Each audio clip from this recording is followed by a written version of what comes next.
राम राम जी, नमस्कार। आप लोगों के हालचाल कैसे हैं?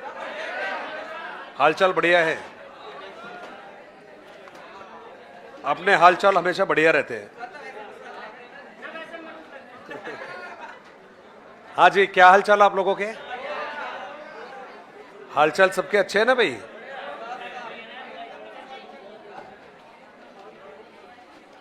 तो क्लास को स्टार्ट करें या नहीं करें भाई?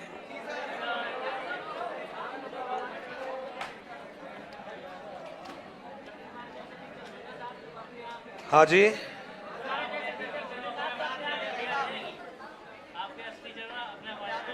अरे वाह, अरे वाह, ये तो सौभाग्य है हमारा।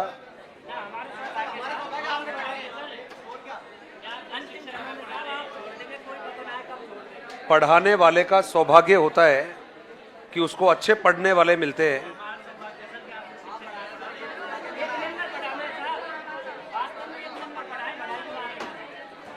मैं मेरी बात को पूरी क्लास के सामने एक बात रख रहा हूं। एक टीचर का सौभाग्य होता है कि उसको अच्छे पढ़ने वाले मिलते हैं। और मैं इसलिए नहीं बोल रहा कि मैं आपका मन खुश रखना चाहता हूं, ये मैं इस बात को स्वीकार करता हूं। इस बात में मेरा विश्वास है, मेरा अटूट विश्वास है। वरना आप मुझे बता दो और आप अंदाजा लगा लेना कि मेरी मानसिकता, मेरी सोच कैसी रही होगी।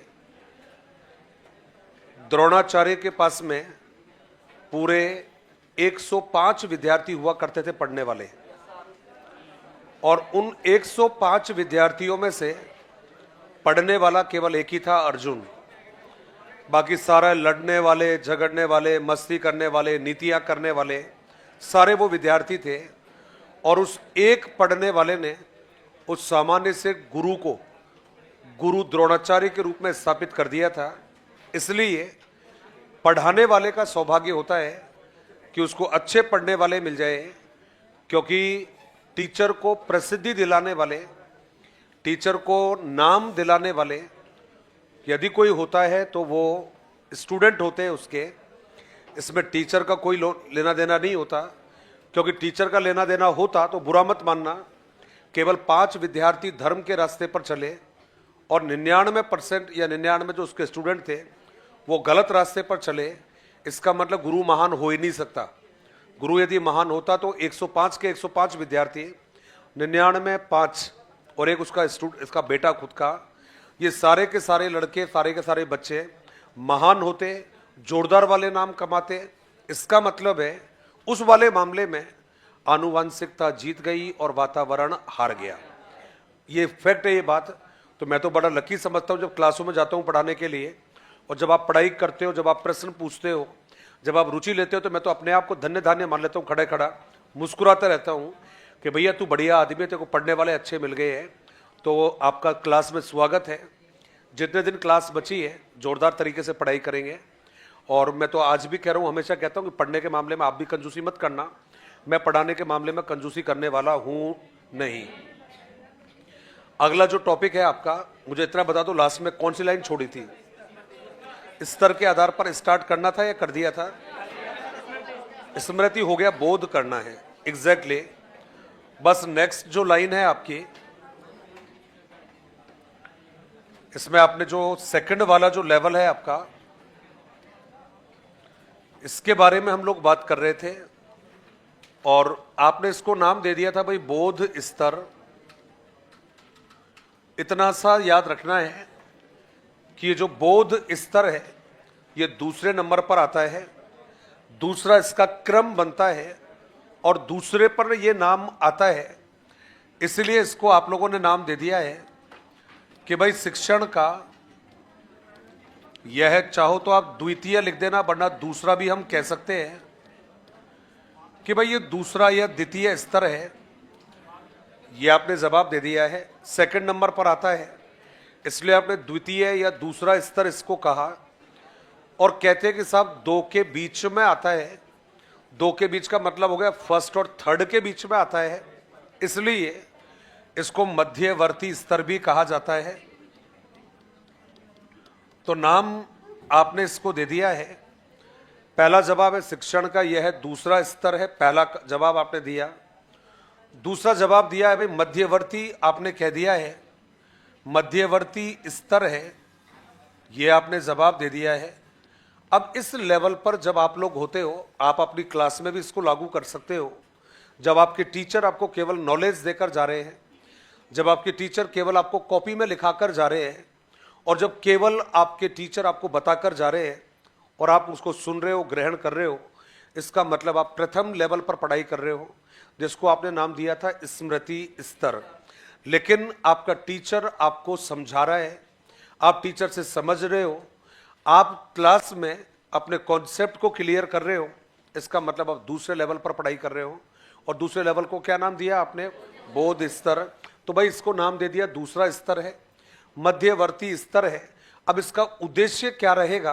तो हमने कहा ना, ये बच्चों में समझ विकसित करता है। ये समझ को आप दूसरा भी नाम दे देते हो, प्रत्यय, कॉन्सेप्ट को प्रत्यय कहते हैं। तो इसका उद्देश्य होता है बच्चों में समझ, बच्चों में प्रत्यय, और प्रत्यय को अवधारणा भी कहा जाता है। तो इसका उद्देश्य क्या रहेगा? बच्चों में समझ, बच्चों में प्रत्यय और बच्चों में अवधारणाओं का विकास करना। और वैसे आपको मालूम है, याद कितना भी कर लो, एक समय बाद भूल जाते हैं, लेकिन समझा हुआ जल्दी से भूलते नहीं है। यही कारण है समझना चाहिए और समझाना चाहिए। बजे रही होगी, वरना हिमेश रेशमिया रो रो के गाने नहीं गाता, समझो ना, है ना, समझो ना, है ना। चलिए जी, और इसमें लिखा है आपने इसका उद्देश्य,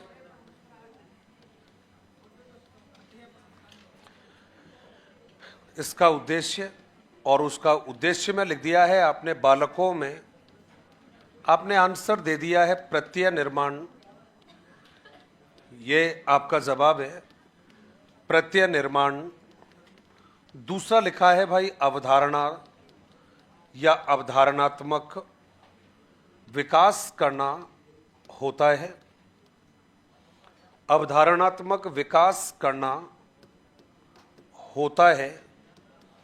तो ये आपने इसका मीनिंग जो है वो बताया है कि भाई द्वितीय स्तर है ये, और इस स्तर पर हम करते क्या है? बच्चों में समझ, बच्चों में सोच, बच्चों के जो प्रत्यय निर्माण होते हैं उसको करने का जो काम है वो हमारे द्वारा किया जाता है। अब इसमें भी आपको एक लाइन ऐड करनी है लास्ट में, कहते साहब इस स्तर पर प्रतिमान या इस स्तर पर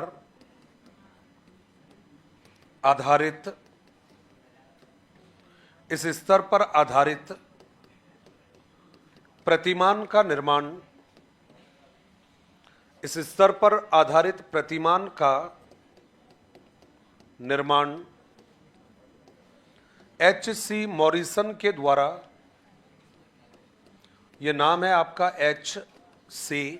भाई इसको हेनरी क्लार्क कहते हैं, तो पूरा नाम भी ब्रैकेट में लिख दूंगा,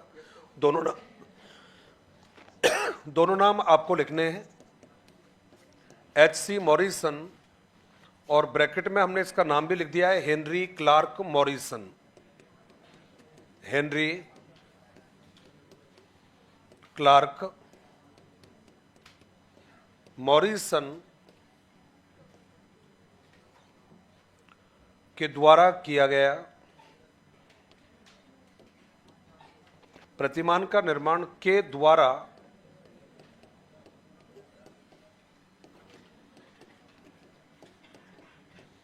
ये देखो भाई आपने एक जवाब लिख दिया है, इस स्तर पर आधारित प्रतिमान का जो निर्माण है ये किसके द्वारा किया है? H.C. मॉरिसन। पहले का उद्देश्य था केवल ज्ञान प्रदान करना, इसका उद्देश्य था समझ विकसित करना। पहले पर बनाया था हर्वर्ट ने, दूसरे पर बनाया है मॉरिसन ने। अब आता है थर्ड वाला आएगा, और थर्ड वाले को आपने नाम दिया है चिंतन स्तर। तो थर्ड वाला नाम क्या लिखेंगे? चिंतन स्तर। वो एक बार आप इसको लिखने के बाद में जल्दी से लिखेंगे। थर्ड पर जो नाम रहेगा उसका नाम है चिंतन स्तर। चूंकि थर्ड नंबर पर आ रहा है इसलिए क्या नाम दे दिया है? तृतीय। चूंकि सबसे अंत में आता है इसलिए नाम क्या देंगे भाई? अंतिम कह देंगे।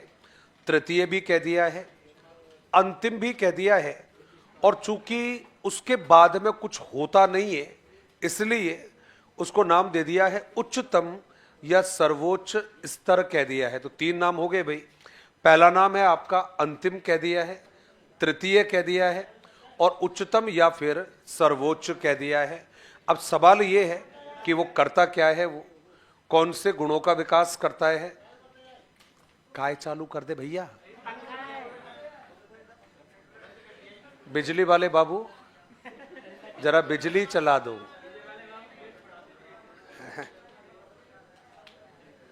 देख मारक क्षमता कहां से कहां पर है ना।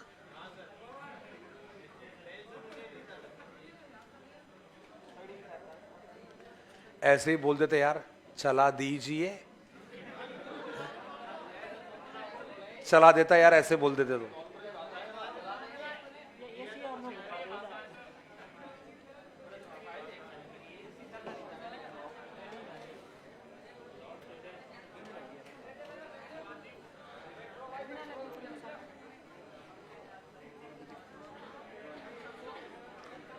चलिए लिख लिया, मुझे लग रहा है शायद आप लोगों ने। थर्ड नाम लिखा है आप लोगों ने,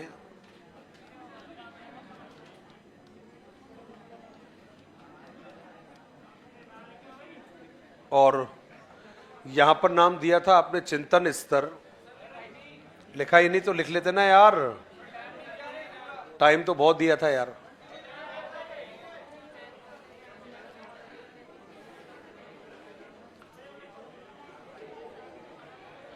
तो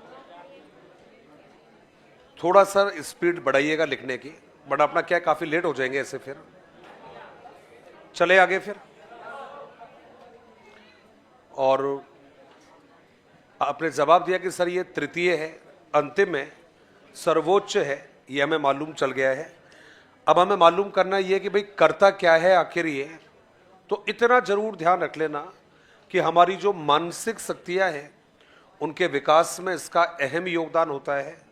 और यही कारण है इस स्तर पर पहुंचने के बाद में बालक तर्क करना स्टार्ट कर देता है, विश्लेषण करना स्टार्ट कर देता है और जीवन में आने वाली जो विभिन्न प्रकार की समस्याएं हैं उन समस्याओं का समाधान करना भी स्टार्ट कर देता है। तो आपसे पूछेगा अंतिम कौन सा है, चिंतन। तृतीय कौन सा है, चिंतन।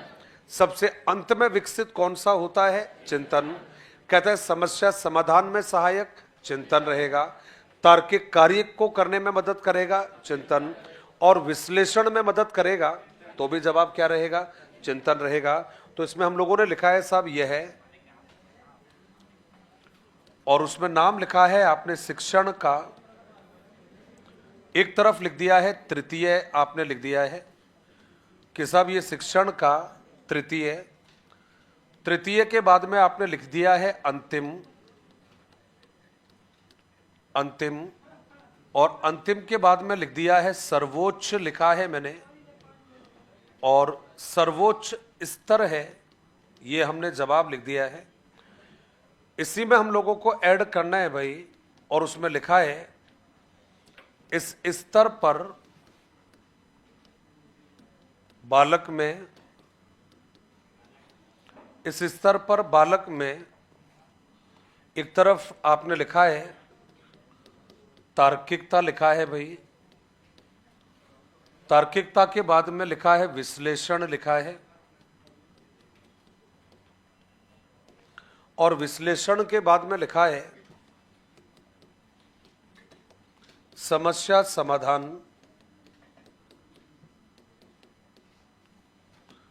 के कौशलों का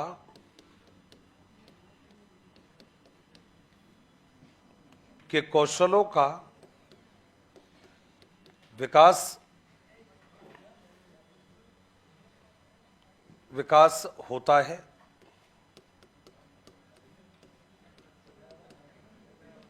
ये आपका जवाब हो गया है। अब इसमें एक छोटी सी लाइन हमें लिखनी है, और वो क्या रहेगी कि भाई इस स्तर पर आधारित प्रतिमान का निर्माण कौशलों का विकास होता है। भाई पूरा सेंटर लिख देते हैं, ये लो जी साहब, कौशलों का, नहीं भूला तो नहीं था यार, विकास होता है, ये लो भाई, मोस्ट वेलकम भाई। और आपने लिखा है भाई इस स्तर पर आधारित प्रतिमान इस स्तर पर आधारित प्रतिमान का निर्माण इस स्तर पर आधारित प्रतिमान का निर्माण विलियम हंट के द्वारा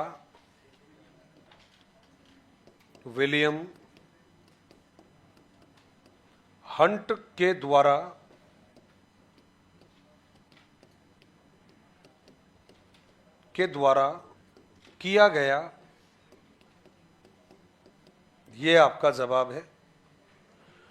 इस स्तर पर आधारित प्रतिमान का निर्माण विलियम हंट के द्वारा किया गया है, यह हमारा आंसर रहेगा।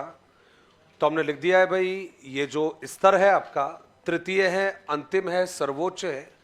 हम एक लाइन कह सकते हैं इन तीनों शब्दों को मिलाकर, इसका उद्देश्य एक ही होता है और वो रहेगा बालक की मानसिक क्षमताओं का विकास करना। ये केवल एक लाइन में हमने लिख दिया है, मानसिक क्षमताओं का विकास करना, ये इसका उद्देश्य रहेगा। और कुल मिलाकर यदि हम कहें तो यही सबसे बड़ा काम होता है, बच्चे की मानसिक क्षमताओं का विकास करना। अब यहाँ पर एक बात आपको ध्यान रखनी है, क्योंकि एक जो शब्द है ये बार बार यहाँ पर रिपीट हुआ है, और वो शब्द जो रहेगा आपका वो कौन सा है। तो ये शब्द आपके तीनों जो आपने लेवल लिखे हैं, उन तीनों जो लेवल है उन पर शब्द आया है प्रतिमान। अब सोचने वाली बात यह कि भाई आखिर हम प्रतिमान कहते किसे हैं। तो मैं लिखवाऊंगा कुछ भी नहीं इसके बारे में, क्योंकि केवल मैं इसका मीनिंग आपको बताऊंगा बस केवल। और मीनिंग क्या रहेगा कि यदि कोई आपसे पूछे, क्या मैडम, किसको?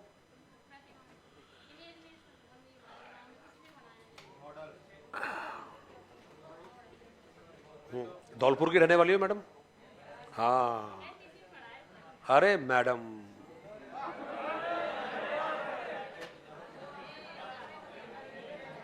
हे करते हैं।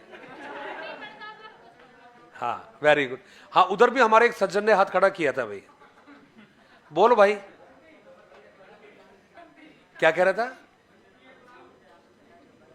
थोड़ा जोर लगा दे यार, थोड़ा जोर से बोल दे यार। हाँ भाई, क्या कह रहा था?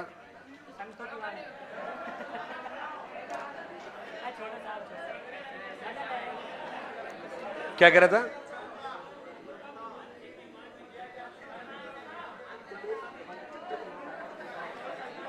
मानचित्र? नहीं, कुछ बोला था, अच्छी बात बोली थी उसने।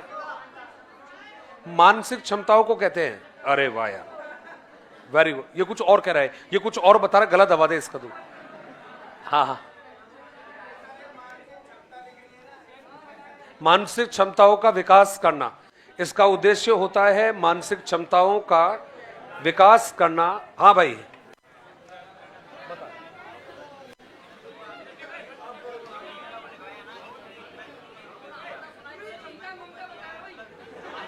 अरे रुक जाओ ना यार एक बार।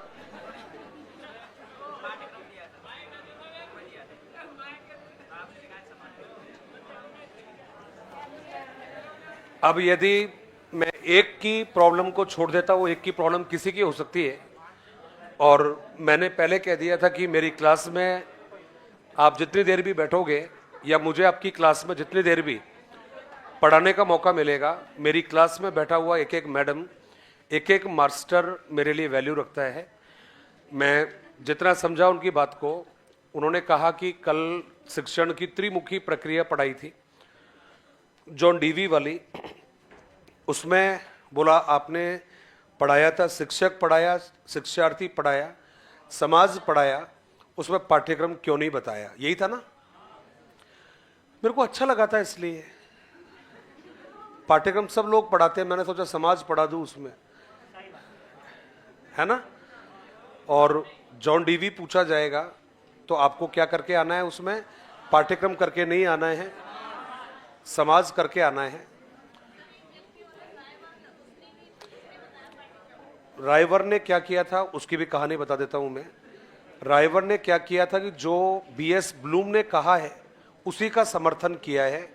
तो ब्लूम ने 3 ही बताए हैं, इसका मतलब राइवर ने भी क्या बताए, वही 3 बता दिए। कौन कौन से? टीचर, स्टूडेंट और पाठ्यक्रम।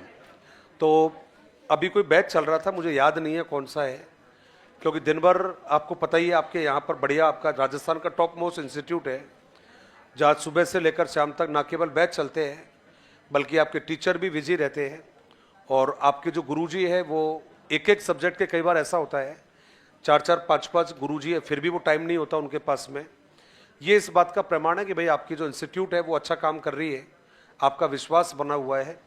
तो कोई बैच चल रहा था, कोई मुझे याद नहीं है कौन सा बैच था वो, तो मैं उसको पढ़ा रहा था कि भाई त्रिमुखी प्रक्रिया होती है, 3 तत्व ये होते हैं। और जैसे ही मैंने बोला कि भाई जॉन डीवी ने 3 तत्व बताए, और 3 तत्वों में से एक नाम वो होगा जो आपने सोचा नहीं था, तो मैंने वो 3 नाम बताए, शिक्षक, शिक्षार्थी और समाज मैंने बताया। तो जैसे ही मैंने समाज को नाम लिखा, वहां थोड़ी थोड़ी आवाज होने लगी, धीरे धीरे धीरे आवाज हो रही थी। अब वो आवाज हुई तो मैं समझ गया कि ये कहना चाह रहे हैं कि सर समाज या पाठ्यक्रम। तो उसमें से क्या हुआ, किसी 1 या 2 बच्चे ने खड़े होकर बोल दिया कि सर इसमें समाज आएगा या पाठ्यक्रम आएगा। अब उस स्टूडेंट ने जैसे ही पूछा कि सर समाज आएगा या पाठ्यक्रम आएगा, वहां एक बच्चा बैठा था, लड़का बैठा था, वो जोर से चिल्लाकर बोला, चुपचाप बैठ जाना, तेरे को सुन ले अभी पहले। अब जब उसने बिल्कुल इरिटेट होकर जब ये बोला, तो सच बताऊं मुझे भी थोड़ा अजीब लगा मेरे को। अब चूंकि मैं यदि उनमें से दोनों में से किसी भी साइड बोलता तो शायद वहां पर एक का मनोबल बढ़ जाता, और उससे क्या हो जाता, फिर महाभारत होने की संभावना रहती। तो मैंने कोई रिएक्ट ही नहीं किया, मैंने ध्यान ही नहीं दिया, जैसे कुछ हुआ ही नहीं है। तो मैं पढ़ाया, मैंने लिखवा दिया, समाज मैंने क्यों लिखवाया ये बता दिया मैंने। अब जैसे ही मैंने बताया कि समाज मैंने क्यों लिखवाया, क्या कारण है, व्यापक कौन है, संकुचित कौन है, अब जिस लड़के ने चिल्लाकर बोला, वो खड़े होकर कहता है कि सर अभी कोई केवीएस की एग्जाम हुई थी, और बोला केवीएस की एग्जाम में सर जॉन डीवी के अनुसार पूछा था, और ये पूछा था कि निम्न में से कौन से विद्वान की जो अवधारणा है उसे शिक्षण की व्यापक अवधारणा माना जाता है। तो सर बोला उसमें जॉन डीवी भी था, ये सारे नाम दे रखे थे। सर बोला मैं भी उसमें ब्लूम ही करके आया था सर उसमें मैं। और आंसर क्या माना था उसमें? बोला सर जॉन डीवी माना था। तो कहते हैं कि सर काश ये एक प्रश्न सही हो जाता पहले, सिलेक्शन का तो खैर क्या पता, लेकिन कम से कम एक प्रश्न तो ठीक होता। वही बात क्लास में लागू होती है, हर सब्जेक्ट में, हर क्लास में ऐसी अनेक चीज़ें हैं जो हमने पढ़ी है पहले, लेकिन उनके विपरीत चीज़ें भी होती है। तो आप मुस्कुराइए, क्योंकि सीखने और सिखाने का केंद्र केवल पाठ्यक्रम को नहीं माना जा सकता, समाज को माना जाता है जॉन डीवी की नज़र से। इसलिए उसने पाठ्यक्रम को नहीं बताया, उसने किसको बताया था? समाज। और उसने ये भी कहा था कि साहब ये जो समाज है यही आपकी लघु पाठशाला है और यही आपका पाठ्यक्रम है, इसलिए मैंने वहां पर नाम लिखा था। फिर जब मैंने प्रतिमान शब्द बोला, जिसको आप इंग्लिश में मॉडल कहते हो, और पूरा शब्द बोलोगे तो हिंदी में बोलते हैं शिक्षण के प्रतिमान, और इंग्लिश में इसको बोलते हैं टीचिंग मॉडल। हमारी मैडम ने जवाब दे दिया कि सर प्रतिमान किसे कहते हैं। आप सबके भी मन में प्रश्न होंगे सर मॉडल किसे कहते हैं, लेकिन कृपया करके जो आपको मालूम है थोड़ी देर के लिए उस पर झाड़ू लगाइए, क्योंकि मॉडल, टीचिंग के मॉडल या शिक्षण के प्रतिमान वो नहीं है जो हम जानते हैं। क्योंकि हम तो जानते हैं सहायक सामग्री के रूप में, वो हम मॉडल मानते हैं, लेकिन जब आप टीचिंग के कंटेक्स्ट में बात करोगे तब यहाँ पर शिक्षण का प्रतिमान कुछ और बनता है। और वो कुछ और बनता है मतलब, कहते साहब इनको कहा जाता है योजना। क्या कहा जाएगा इसको? इसको योजना कहा जाता है। अब सवाल ये उठता है सर योजना तो है ये कौन सी वाली योजना है? तो हमने नाम जोड़ दिया सर, ये योजना होती है शिक्षण की योजना। ये आपका जवाब है। कोई पूछे आपसे कि शिक्षण के प्रतिमान किसे कहते हैं, एक जवाब दे देना, सर शिक्षण के प्रतिमान का मतलब होता है शिक्षण की योजना। अब दिक्कत ये आ गई कि सर योजना कौन बनाता है? तो वैसे तो देखो भाई, योजना कोई भी बना सकता है, लड़का भी बना सकता है, लड़की भी बना सकती है, डिपेंड करता है कौन किससे मिलने जा रहा है भाई, बात बाजी में ना भाई, तो जो जाएगा वही योजना बनाता है।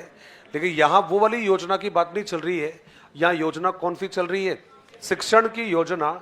और याद रखना, शिक्षण की तमाम जो योजनाएं होती है इनको बनाने का काम एक ही व्यक्ति करता है, और वो काम होता है शिक्षक। बिल्कुल रटा नहीं रहा हूँ, समझा रहा हूँ, जिंदगी में नहीं भूलोगे। परीक्षा तक यदि पूछेगा शिक्षण के प्रतिमान किसे कहते हैं, तो जवाब है शिक्षण की योजनाओं को कहते हैं। योजनाएं कौन बनाता है, तो जवाब है टीचर बनाता है।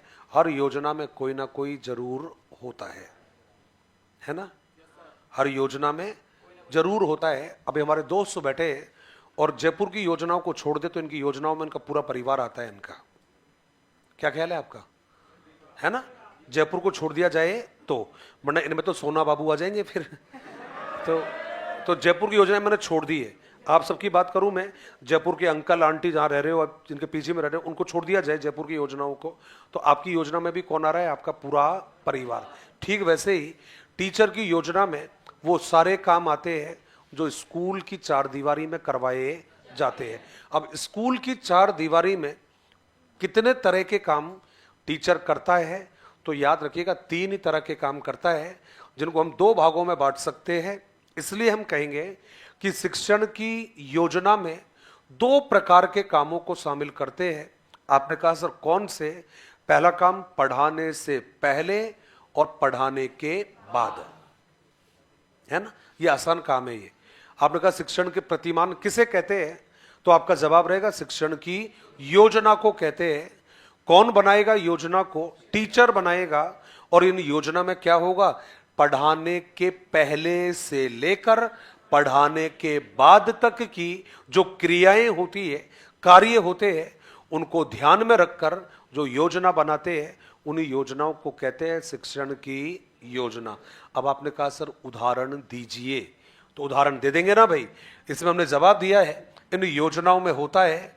बोला सर शिक्षण के पूर्व से लेकर और शिक्षण के उपरांत तक के जो कार्य होते हैं, इनको ध्यान में रखकर जो कार्य करते हैं, योजना बनाते हैं, वही कहलाती है आपकी शिक्षण की योजना। 2 उदाहरण दूंगा मैं, 2 उदाहरण, 3 उदाहरण दे दूंगा मैक्सिमम। शिक्षण के पूर्व में आता है टीचर विचार करता है क्या पढ़ाऊं मैं, है ना। टीचर पढ़ाने से पहले क्या योजना बनाता है? क्या पढ़ाऊं मैं, कैसे पढ़ाऊं मैं, ये आता है पढ़ाने से पहले। पढ़ाने के साथ में क्या आएगी? बच्चा समझ रहा है या नहीं समझ रहा है, ये आता है शिक्षण के साथ। और शिक्षण के बाद में क्या आता है? बच्चे ने सीखा भी है या नहीं सीखा। तो इन तीनों कामों को ध्यान में रखकर जो योजना बनाई जाती है, उनको कहते हैं शिक्षण के प्रतिमान। किसे कहते हैं? शिक्षण की योजनाओं को। कौन बनाता है? टीचर। क्या होता है इनमें? पढ़ाने के पहले से लेकर पढ़ाने के बाद तक की क्रिया। उदाहरण के लिए, बच्चे को क्या पढ़ाना है, बच्चा पढ़ रहा है या नहीं पढ़ रहा है, और बच्चे ने सीखा भी है या नहीं सीखा। अब सवाल लास्ट बचता है।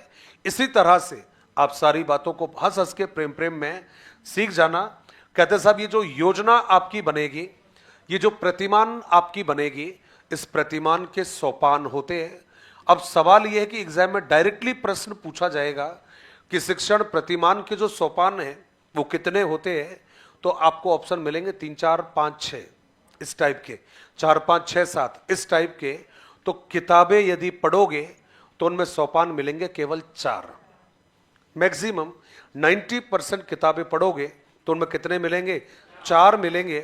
परीक्षा में मिल जाए तो 4 मत करके आना, 5 करके आ जाना। कितने? 5। अब 5 के नाम भी तो बताऊंगा ना मैं आपको कि 5 कौन कौन से होते हैं। ऐसे थोड़ी कह देंगे कि 5 करके आ जाना, 5 के नाम भी आपको मालूम होंगे। तो पहला जवाब दिया है आपने उद्देश्य। दोस्त, जब भी कोई योजना बनाती है या बनाते हैं तो हमेशा योजना को बनाने से पहले हम उद्देश्य जरूर निर्धारित करते हैं। करते नहीं करते हैं? करते हैं ना। सुबह 4 बजे जग रहे हो, लेकिन 4 बजे जगने का उद्देश्य पहले से सेट कर रखा है आपने, क्यों जगना है 4 बजे। ऐसा थोड़ी कि मन नहीं लग रहा है इसलिए 4 बजे जगूंगा मैं। ऐसा हुआ कभी आज तक? नहीं होता ना।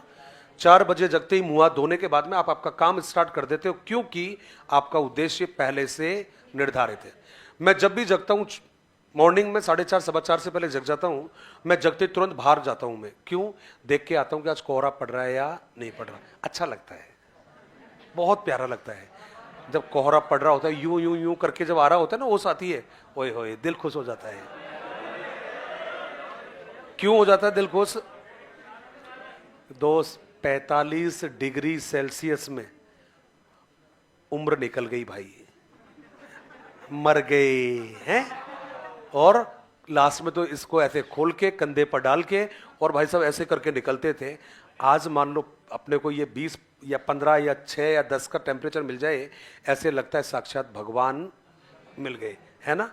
सुबह जब घूमने जाता हूँ तो ओस तो रहती है ना, ओस पूरा पूरा यहाँ पर आके अटक जाती है ऐसे करके, है ना। तो उसको ऐसे करके ऐसे उतारना पड़ता है उसको, तो मजा आ जाता है। तो हर किसी का काम करने के पीछे क्या जरूर है, उद्देश्य जरूर है। बिना उद्देश्य के कोई काम करता ही नहीं। मैकडूगल ने कहा था, किसने कहा था? मैकडूगल ने कहा था, एक बार लाइफ में उद्देश्य बना लो, आप भले ही उस उद्देश्य को भूल जाओगे, आपका माइंड उस उद्देश्य को कभी भूलेगा नहीं। किसने कहा था? ये मैकडूगल ने कहा था। इसी को आपने कहा है, प्रयोजनवादियों ने कहा, एक बार आप प्रयोजन बना लो जिंदगी का, उसके अनुसार काम करना स्टार्ट कर दीजिए, फिर आपको जिंदगी में कोई असफल नहीं होने देगा। इसका मतलब है पहला आपने बनाया है उद्देश्य। उद्देश्य हर कोई बनाते हैं, आप सबने बना रखा है आप लोगों ने, लेकिन उद्देश्य तब तक पूरे नहीं होंगे जब तक उद्देश्य की प्राप्ति के लिए काम नहीं करोगे, है ना भाई। उद्देश्य की प्राप्ति के लिए क्या करना पड़ेगा? काम करना पड़ेगा। और काम को इन्होंने क्या नाम दे दिया है? काम को इन्होंने नाम दिया है, जी हां, संरचना। क्या नाम दिया है? संरचना। उद्देश्यों की प्राप्ति के लिए किए जाने वाले कार्यों को संरचना कहा जाता है। और जब आप कार्य निर्धारित कर लोगे, भाई साहब सब चाहते हैं नौकरी लगे, बुरा मत मानना, सब कह रहा हूं, सब चाहते हैं नौकरी लगना, सब चाहते हैं, लेकिन मेहनत कोई करना नहीं चाहता। मैडम हो, आपको हो सकता है थोड़ा कम मालूम हो तो बता देना, क्योंकि स्पोर्ट्स और कुछ खास स्पोर्ट्स से आपका थोड़ा वास्ता कम होता है, हल्का सा, और पहले वाले खिलाड़ियों से आपका थोड़ा वास्ता वैसे भी कम होगा। आप सब जानते हो साउथ अफ्रीका का कैप्टन था पहले वाला, अभी नहीं, ग्रीम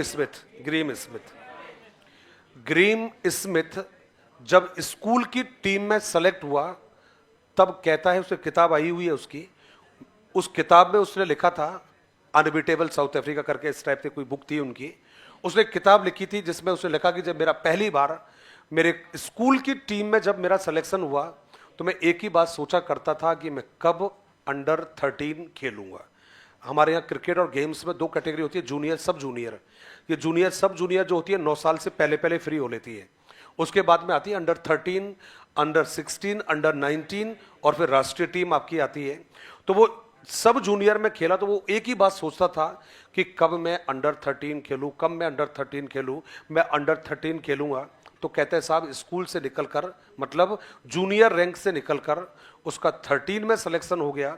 तो कहता है मैं बड़ा खुश हुआ, और 13 जब मैं खेला करता था तो मैं एक ही बात को सोचता था कि मैं कब 16 खेलूं मैं। तो कहते हैं कि 13 वाला दहलीज पार करके मैं 16 में आ गया, और जब मैं 16 में खेला मैं, तब बोला, मैंने संकल्प कर लिया कि मैं मेरे देश के लिए 19 का वर्ल्ड कप खेलूं। तो मैंने क्या किया कि मेरे घर में जो पानी की फ्रीज थी, उस फ्रीज पे एक कागज चिपका दिया, और उस कागज पर चिपका लिख दिया मैंने कि मैं मेरे देश के लिए अंडर 19 खेलना चाहता हूं। अब देखो साहब, कहते हैं यहां तमन्नाओं से, यानी कि यहां चाहतों से तमन्नाओं के शहर नहीं मिला करते, कुछ पाने के लिए बहुत कुछ दांव पर लगाना भी जरूरी है। तो कहते हैं कि मैंने कागज पर लिख दिया, लेकिन कागज पर लिखा नहीं साहब, मैंने कागज पर यह भी लिखा मुझे उसके लिए क्या क्या करना पड़ेगा, वो सब मेहनत मैंने की। और कहते हैं वो दिन भी आ गया जब मेरा अंडर 19 में सिलेक्शन हुआ, और कहते हैं कि साहब अंडर 19 जब खत्म हुआ, तब मैंने वहां पर वो पर्ची हटाई और उस पर्ची पर लिख दिया कि साहब मैं मेरे देश की नेशनल टीम में खेलना चाहता हूं। कहते हैं कि साहब जिस दिन वो मैं लिखा मैंने, और जिस दिन मेरा सिलेक्शन हुआ, फिर मैंने एक पर्ची दोबारा चिपकाई और उस पर लिखा कि मैं मेरे देश का नेतृत्व करना चाहता हूं, मतलब कैप्टन बनना चाहता हूं। कहते कई वर्षों तक वो पर्ची वहीं चिपकी रही, लेकिन कहते साहब एक दिन वो भी आया जब मैं मेरे देश के का कैप्टन बना, और जिस दिन मैं कैप्टन बना, मैंने उसी दिन लिख दिया था कि बोला साहब मैं मेरे देश के लिए वर्ल्ड कप जीतना चाहता हूं। कहते साहब मैं, मजाक नहीं, अभी हर जगह मजाक नहीं, अब बात सुनिएगा। कहते साहब मैंने भरपूर कोशिश की, लेकिन मैं उस काम को नहीं कर पाया। लेकिन मेरे फ्रिज पर आज भी वो पर्ची चिपकी हुई है, ताकि मैं ना सही लेकिन मैं किसी भी रूप में मेरे देश को वर्ल्ड कप जिता सकूं, तो मैं अपने जीवन की सार्थकता को मानूंगा। अब हम पर लौटकर बात आती है, चाहने से नहीं मिलेगा, चाहोगे उद्देश्य बना लोगे, लेकिन साहब उद्देश्य बनाने के लिए सुबह 4 बजे जगना है तो जगना पड़ेगा, फिर रात को 11 बजे 12 बजे 1 बजे तक पढ़ना पड़ेगा तो पढ़ना पड़ेगा। बहाने से काम नहीं चलेगा, मतलब उद्देश्य। और जब उद्देश्य निर्धारित कर लिया दोस्त, तो 3rd नंबर पर आ जाओगे, और 3rd नंबर आएगा आपका सामाजिक प्रणाली। क्या नाम आ जाएगा? सामाजिक प्रणाली। और आप कहोगे सर ये सामाजिक प्रणाली क्या है? कई जगह सामाजिक प्रणाली की जगह नाम आ जाएगा सामाजिक प्रक्रिया, लेकिन प्रणाली आए प्रक्रिया आए बात तो क्या है, एक ही है। तो आपने कहा सर ये कहते किसे है ये, तो ध्यान रखना, जब हम उद्देश्य बनाते हैं, उद्देश्यों के लिए कार्य निर्धारित करते हैं, तो ये भी पक्का होता है हम ये भी निर्धारित करते हैं कि कौन से वाले कार्य को कौन करेगा, क्योंकि अकेले काम को हम सब नहीं कर सकते। हम क्या निर्धारित करते हैं, हम ये भी निर्धारित करते हैं कि कौन से वाला कार्य कौन से वाले व्यक्ति के द्वारा किया जाएगा। जैसे आप पर क्या लागू होता है, मैं अच्छे से पढ़ूंगा और मैं उम्मीद करूंगा मेरे टीचर मुझे अच्छे से पढ़ाए। ये यदि आप कर रहे हो, इसका मतलब आप कहां पर आ चुके हो, सामाजिक प्रणाली या सामाजिक प्रक्रिया। अब जब आपने कामों को विभाजन कर लिया, मेरा टीचर अच्छे से पढ़ाएगा, मेरा टीचर अच्छे से समझाएगा, मैं अच्छे से समझूंगा, ये हो गया है सामाजिक प्रणाली सामाजिक प्रक्रिया। अब आपको चौथे आइटम का मतलब सामान होता है भाई, और कुछ मत समझना। बस खुश हो गए इसी पर, हो गए खुश, आ गया मजा, आ गया आनंद। शादी होगी, सामने से बिंदड़ी आएगी, किसी ने बोल दिया आइटम आ गई, आइटम आ गई, और फिर बैठे बैठे आइटम आइटम आइटम, बस है। चलिए जी, 4th नंबर जो था उसको हमने क्या नाम दे दिया है, अवलंब प्रणाली। अवलंब प्रणाली का मतलब होता है आपके उद्देश्यों की प्राप्ति के लिए आप जो काम कर रहे हो, उन काम में जो साधन आपकी सहायता करेंगे उनको क्या कहा जाता है, अवलंब प्रणाली। मान लो आप किताबें लेकर आ रहे हो, आप लाइब्रेरी जा रहे हो, आप इंटरनेट से पढ़ाई कर रहे हो, वो क्या कहलाएगी, आपकी अवलंब प्रणाली।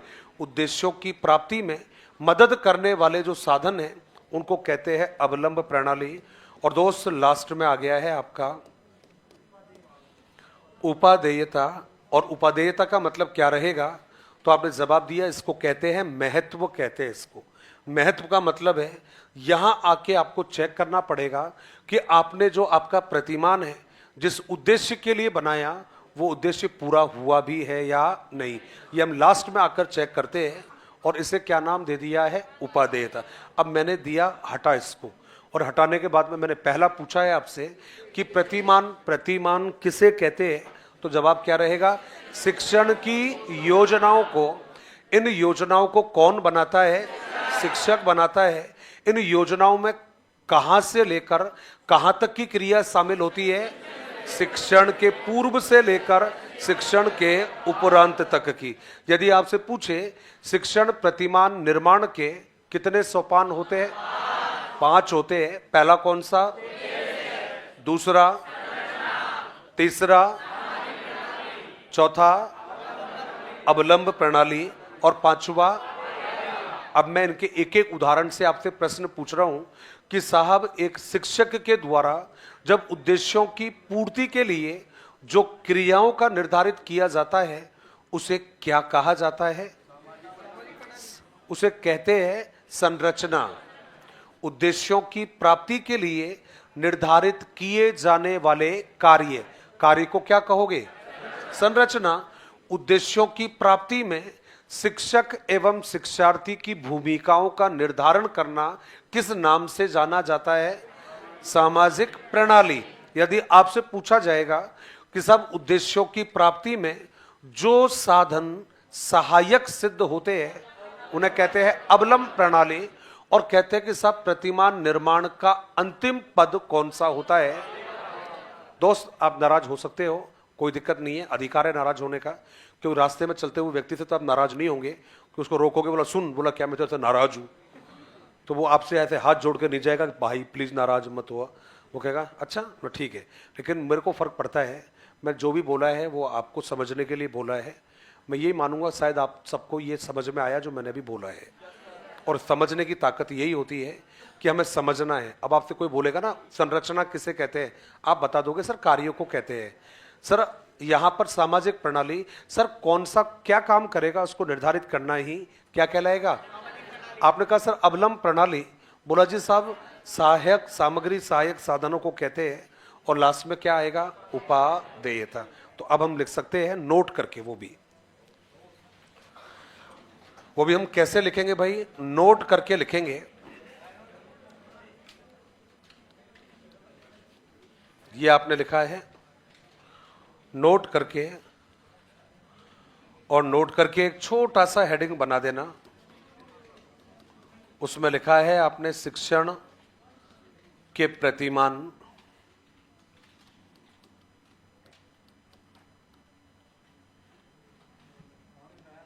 शिक्षण के प्रतिमान, और इसमें हमने जवाब दिया है शिक्षण के प्रतिमान से अभिप्राय, शिक्षण के प्रतिमान से अभिप्राय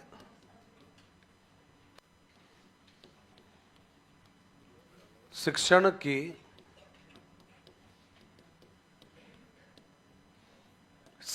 की उन योजनाओं से होता है, उन योजनाओं से होता है जिनमें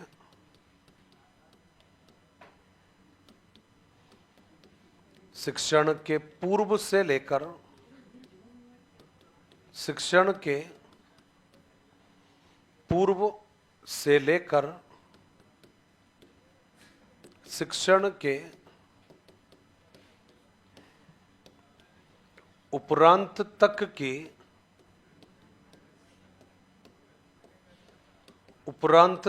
की क्रियाओं को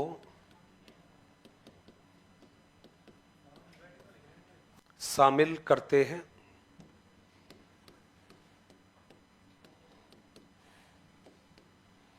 नेक्स्ट लाइन में लिखिएगा शिक्षण प्रतिमान निर्माण के, शिक्षण प्रतिमान निर्माण के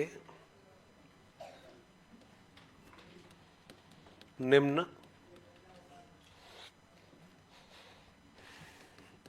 सोपान माने जाते हैं।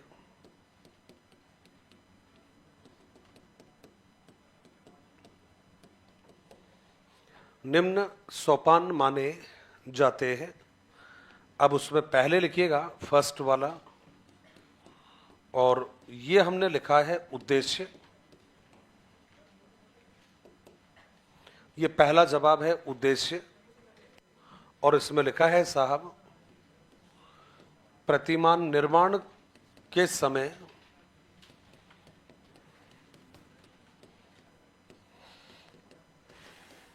प्रतिमान निर्माण के समय सर्वप्रथम उद्देश्यों का निर्धारण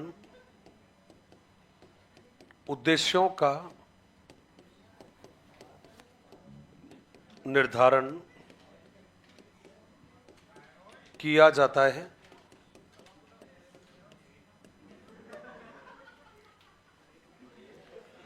इधर आ जाइए भाई, इधर आ जाइए, है ना, इतने जरूरी बात भी नहीं है इतनी, और समझदार हो, बड़े हो, सरकार बनाने और बिगाड़ने का जज्बात रखते हो, तो बेहतर रहेगा कि क्लास में पढ़ाई पर ध्यान दे दीजिए।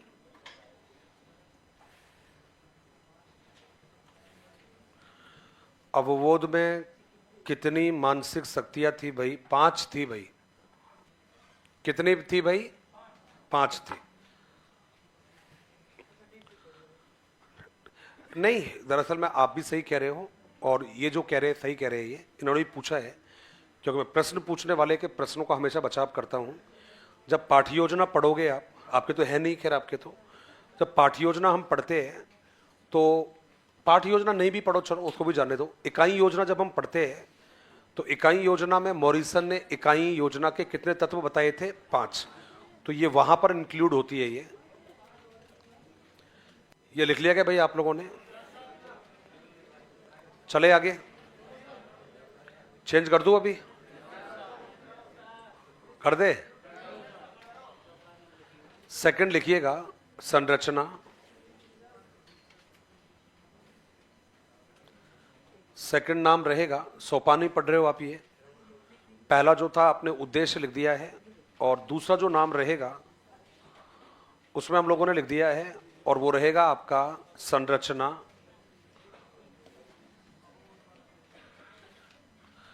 सेकंड में लिखिएगा संरचना,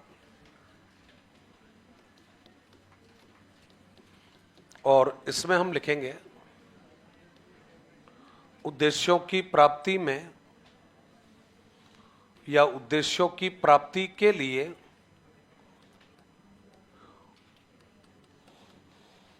उद्देश्यों की प्राप्ति के लिए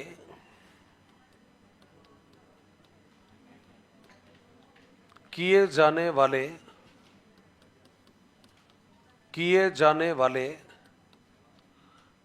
कार्य संरचना कहलाते हैं।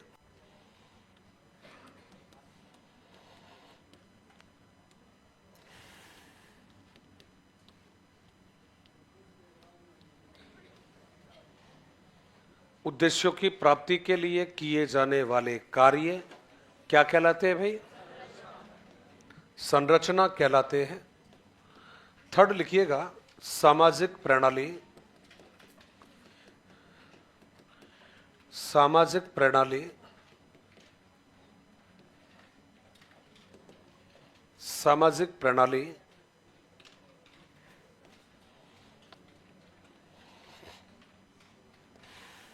और इसमें लिखा है हम लोगों ने उद्देश्यों की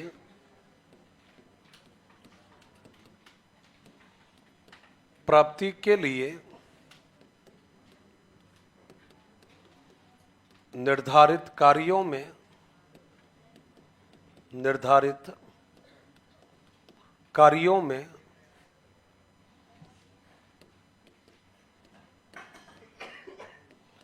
उत्तरदायित्वों का विभाजन, उत्तरदायित्वों का विभाजन सामाजिक प्रणाली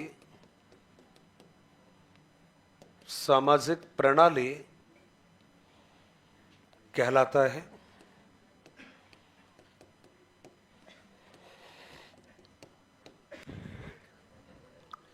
ये हो गया है भाई आपका सामाजिक प्रणाली हो गया है। और इसके बाद में हम दूसरा जवाब लिखेंगे, वो रहेगा आपका अवलंब प्रणाली। मैं साइड में लिख देता हूं, जगह है, स्पेस है अभी।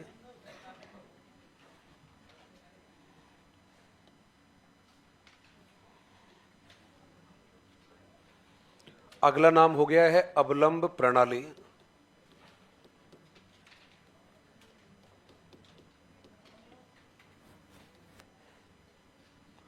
अवलंब प्रणाली, और इसमें लिखना है हमें उद्देश्यों की प्राप्ति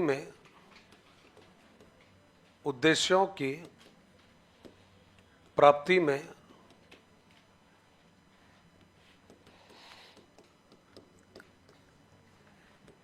सहायता करने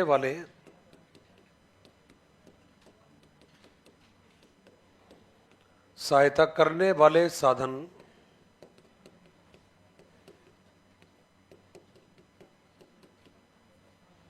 अवलंब प्रणाली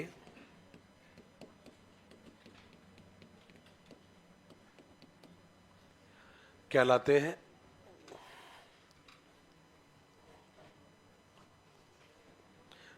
अगला जो नाम है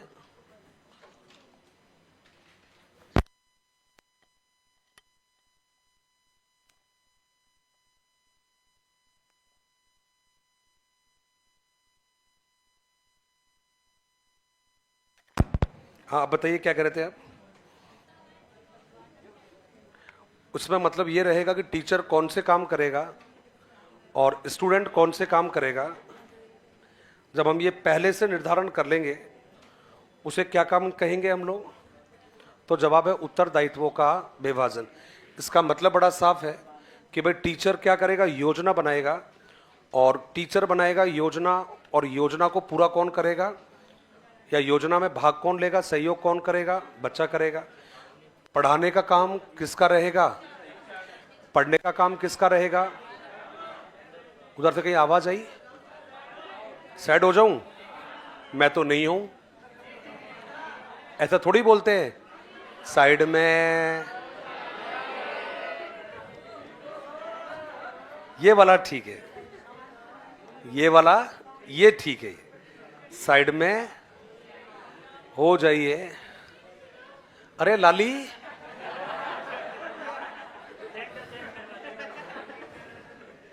लाली ऐसा मत कर। घर वालों ने थाली फोड़ दी होगी बजा बजा कर, जब तेरा जन्म हुआ होगा तब।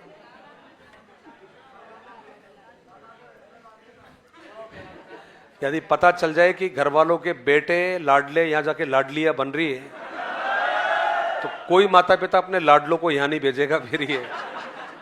और आजकल ट्रेंड चल रहा है जबरदस्ती है, अच्छे वाले खासे लड़कों को हम देखते और ऐसे खड़े रहते हैं वो। तो दादा तुम्हारे हाथ जोड़ूं मैं, समझो कोई बात को।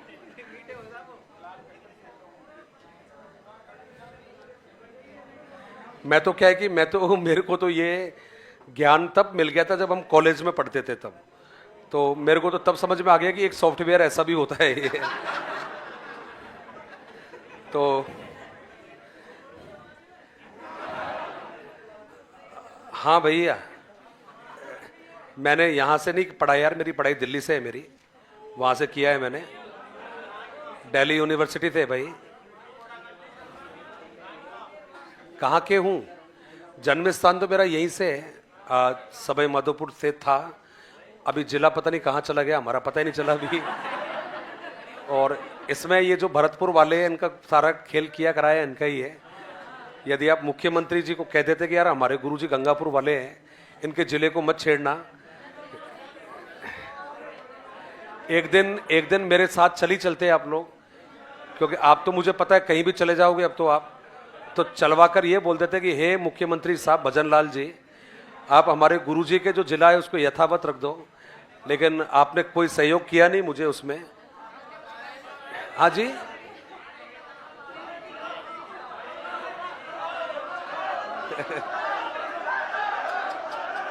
कब चलोगे, कब चलोगे? आज चलोगे? पहले पता कर लो एक बार, मैं चलूंगा फिर। चलिए आ जाइए। तो जब मैं कॉलेज में था तो हमारे पास में एक लड़का हमारे साथ रहता था, ग्रुप में रहता था। तो उसकी आदत थी कि जैसे हम लोग ऐसे खड़े हैं अभी, तो हमेशा शोल्डर के पास खड़ा होता है यहाँ पर, और यहाँ खड़ा होने के बाद ऐसे ऐसे करता था वो।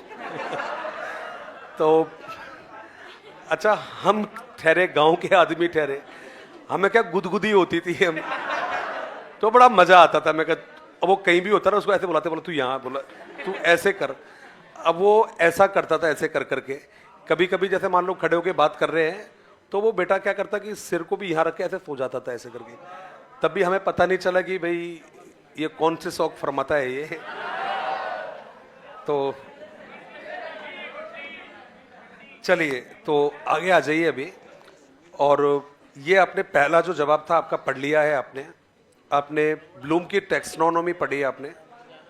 उसके बाद में शिक्षण के प्रतिमान थे वो आपने पढ़ा है। उसके बाद में हाँ मैं बता रहा हूँ लास्ट वाला भी। और उसके बाद में जो अंतिम जो प्रकार था आपका स्तर वाला, वो भी आपने पढ़ लिया है। और इसमें जो लास्ट वाला जो पॉइंट बन रहा था आपका, वो आपने लिख दिया है उपादेयता का। और इसमें हमने एक छोटा सा नाम लिख दिया है, इसमें हमने लिखा है साहब और इसमें लिखिएगा इस स्तर पर प्रतिमान की सफलता,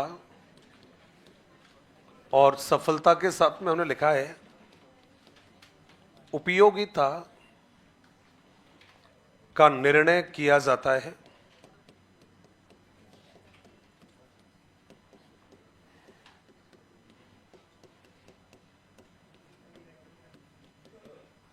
इसका मतलब हुआ आपका जो लास्ट में हम ये बताएंगे कि आपने जो प्रतिमान बनाया है वो अपने उद्देश्यों को पूरा करता भी है या नहीं करता, वो सफल है भी या नहीं भी, इसके बारे में जो निर्णय किए जाएंगे हम कहाँ पर करते हैं, लास्ट वाले लेवल पर करते हैं, और उसको आपने नाम दे दिया है उपादेयता। तो ये दोनों काम हो गए आपके लेवल के आधार पर। टीचिंग भी पढ़ लिया आप लोगों ने, और आपने ये भी देख लिया कि प्रतिमान कहते हैं किसे है। जल्दी से एक हेडिंग बनाएंगे, अगले वाला प्रकार है इसी का ही है, और उसमें लिख दीजिएगा शासन प्रणाली के आधार पर प्रकार। किसके आधार पर प्रकार है ये? तो आपने जवाब लिखा है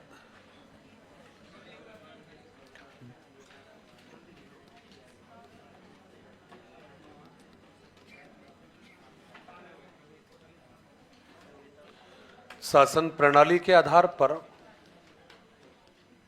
प्रकार। इसका मतलब है आपको लास्ट में यह भी बताना पड़ेगा कि हम शासन प्रणाली के आधार पर शिक्षण का विभाजन कितने भागों में करते हैं। 3 भाग होते हैं। अच्छी बात यह है कि आप प्रकार जितने भी पढ़ोगे वो 3 ही आएंगे आपके, चाहे उद्देश्य के आधार पर, चाहे शासन प्रणाली के आधार पर, चाहे लेवल स्तर के आधार पर, और चाहे व्यवस्था या फिर संगठन के आधार पर। तो आपने जवाब दिया कि सर ये जो 3 प्रकार आप बता रहे हो, ये 3 प्रकार कौन कौन से होते हैं। तो भाई ध्यान रखना कि जब आपसे 3 प्रकार पूछा जाएगा तो इस पे सबसे पहला जो नाम है आपका, उसको हमने नाम दे दिया है सबसे पहले, और ये हो गया है आपका प्रभुत्ववादी शिक्षण हो गया है। पहला प्रकार हो गया है प्रभुत्ववादी शिक्षण। दूसरा जब नाम पूछोगे तो हाँ बिल्कुल हो गया दोस्त, प्रजातांत्रिक ही हो गया है। और लास्ट पूछोगे हस्तक्षेप रहित। ये 3 प्रकार आपके होते हैं। पढ़ लिए मुझे लगता है शायद आप लोगों ने ये। तो ये आपके 3 प्रकार होते हैं। हाँ जी, तो अब आपने जवाब दिया कि सर ये कौन कौन से होते हैं। वैसे देखा जाए तो इनको एक एक शब्द में हम बता सकते हैं और दोबारा पढ़ने की जरूरत भी नहीं पड़ेगी किसी को। पहले वाले को कहते हैं शिक्षक केंद्रित, दूसरे में शिक्षक और विद्यार्थी या टीचर, है ना, शिक्षक या विद्यार्थी और शिक्षक दोनों क्रियाशील होते हैं, उसे कहा जाता है प्रजातांत्रिक। और कहते हैं कि भाई जो बालक केंद्रित होता है उसे कहते हैं हस्तक्षेप रहित। इसको थोड़ा और आसान बना देते हैं। इसमें टीचर की जो भूमिका है वो केवल होती है मार्गदर्शक या व्यवस्थापक की होती है। उधर वाले में बालक निष्क्रिय रहता है और इस वाले में टीचर और स्टूडेंट मिलकर काम करते हैं। अब यदि एक एक शब्द में बात को समझ लिया जाए, क्योंकि ये काम आएगा अपने को आगे, शिक्षण विधियों में भी बहुत काम आएगा, अपन नहीं पढ़ेंगे दोबारा इसको। तो आपने जवाब दिया कि जो प्रभुत्ववादी होता है इसको हमने डायरेक्टली कह दिया है कि साहब ये होता है शिक्षक केंद्रित होता है। ये पहले वाले को क्या कह दिया भाई? शिक्षक केंद्रित कह दिया है। तो हमने केवल इतना सा लिखकर छोड़ दिया कि भाई ये क्या है, शिक्षक केंद्रित होता है। ये आपने पहला जवाब, मुझे लगा परेशान होंगे आप, ध्यान जाएगा आपका इसकी तरफ, है ना। मैं कहता हूँ ले ही लेता हूँ मैं, है ना, बेकार में ध्यान को डाइवर्ट करेगा यार ये। इधर आपका भी ध्यान डाइवर्ट कर रहा है, इधर मेरा भी ध्यान जा रहा है, मैं पता नहीं क्या लेके बैठा है ये। ठीक है ना भाई। और भी है क्या? जल्दी दे दे भाई। तो आपने जवाब देना कि सब ये तो हो गया, पहले वाला हो गया है। आपने कहा सर दूसरा कौन सा होगा? भाई इसी को ध्यान रखना, इसको कहते हैं अमनोवैज्ञानिक। आज से अभी से इसको याद रख लेना कि साहब वह शिक्षण जिसमें शिक्षक की भूमिका प्रमुख होगी उसे कहा जाता है प्रभुत्ववादी। और प्रभुत्ववादी या शिक्षक केंद्रित जो शिक्षण है उसी को कहते हैं अमनोवैज्ञानिक। और इन दोनों में या इन तीनों में बालक की भूमिका रहती है निष्क्रिय, कम महत्वपूर्ण होती है। बालक करके नहीं सीखता है। तो आपने जवाब दे दिया साहब, इनमें जो बालक है वो कैसा रहता है भाई? निष्क्रिय रहता है। ये आपका जवाब हो गया है। अब साहब यहां पर चालाकी करेगा पेपर वाला, करेगा तो अपन भी चालाकी के लिए तैयार है पहले से। अब आप कहोगे सर क्या चालाकी करेगा?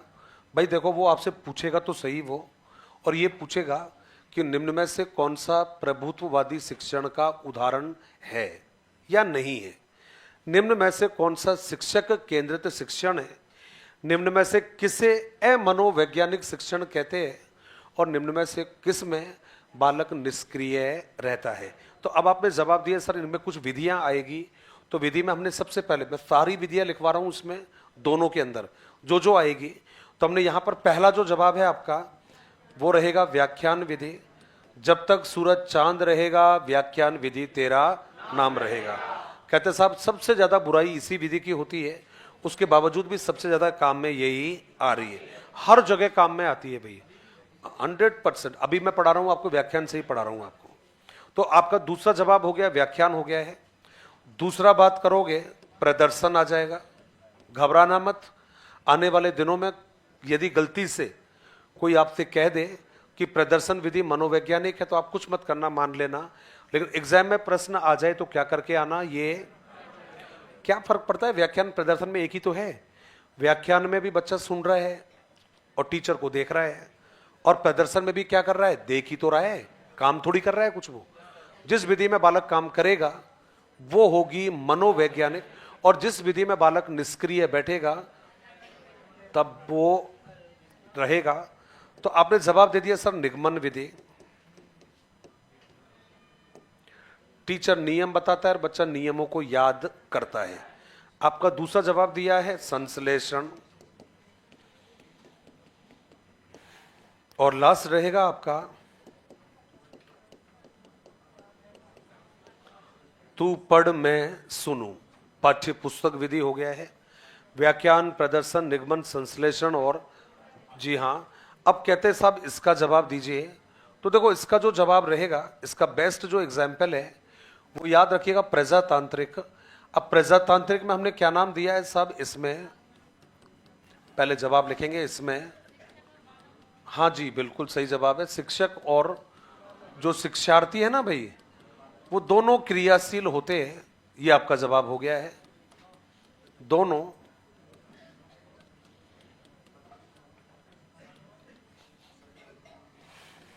ये आपका जवाब हो गया है, शिक्षक और शिक्षार्थी दोनों क्रियाशील रहते हैं।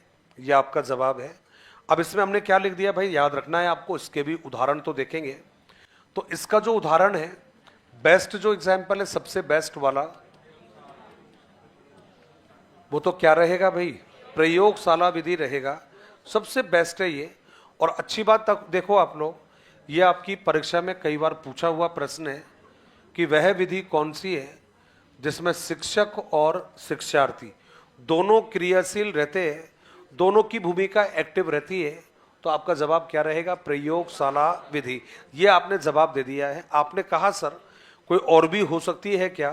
तो भाई देखो, इसके अलावा यदि हम बात करें तो आपकी विधि हो सकती है आगमन। कह रहे हो तो भाई आगमन भी आप लिख सकते हैं, दो विधि काफी है। उधर बात करें तो हमने लिख दिया है साहब ये बालक केंद्रित विधि होती है। ये आपका जवाब है, बालक केंद्रित विधि है। याद रखिएगा इसे मनोवैज्ञानिक शिक्षण भी कहते हैं। क्या कहते हैं भाई इसको? मनोवैज्ञानिक शिक्षण भी कहते हैं। ये आपका जवाब है, मनोवैज्ञानिक शिक्षण हमने इसको नाम दिया है। और अगला जवाब है भाई इसका जो बेस्ट यदि उदाहरण पूछोगे तो आपका सबसे बेस्ट जो जवाब है वो क्या रहती है? खेल विधियां रहती है। क्योंकि खेल जो विधि है उसमें टीचर का कोई हस्तक्षेप नहीं होता है, बच्चा खुद काम करता है और बच्चा खुद काम करके ही सीखता है। अब आपको तो पता है भाई, जो खेल विधियां है उसमें कई सारी विधि आती है, इसमें मॉन्टेसरी जो विधि है वो भी इसी का आएगा, आएगी नहीं आएगी भाई? और किंडरगार्टन भी इसी का आएगा, और पेस्टोलॉजी, और भी आएगी डाल्टन विधि, डेक्रोली भी इसी में आएगी। ये विधि किसका उदाहरण है? तो जवाब है आपका खेल विधिया का। तो यदि कोई पूछेगा कि हम शासन प्रणाली के आधार पर शिक्षण को कितने भागों में बांटेंगे? 3 भागों में बांटेंगे। पहला है प्रभुत्ववादी, दूसरा है प्रजातांत्रिक, और थर्ड दिया है हस्तक्षेप रहित। जो आपका प्रभुत्ववादी है उसमें शिक्षक की भूमिका प्रमुख होती है, बालक की भूमिका गौण होती है, इसीलिए शिक्षक केंद्रित अमनोवैज्ञानिक विधि हम कहते हैं। उदाहरण आपको याद है। दूसरे में हमने लिखा है प्रजातांत्रिक, टीचर और स्टूडेंट दोनों क्रियाशील होते हैं। बेस्ट एग्जाम्पल जो रहेगा वो आपने जवाब दे दिया है प्रयोगशाला विधि। थर्ड जो जवाब है आपका हस्तक्षेप रहित, बालक केंद्रित है, मनोवैज्ञानिक है, और उसका बेस्ट जो एग्जाम्पल है वो रहेगा आपकी खेल विधियां। एक बार हम इसको लिख लेते हैं थोड़ा सा जल्दी।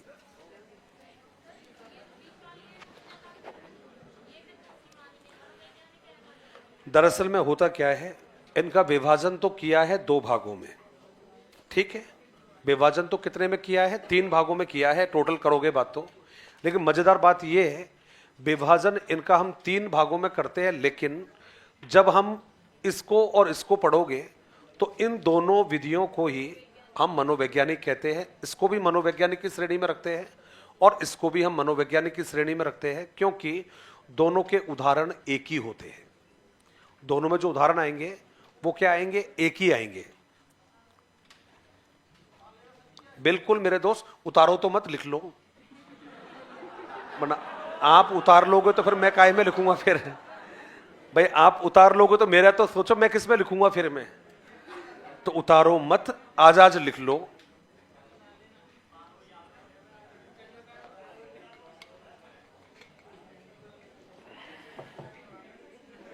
बात सही है गलत बात है भाई?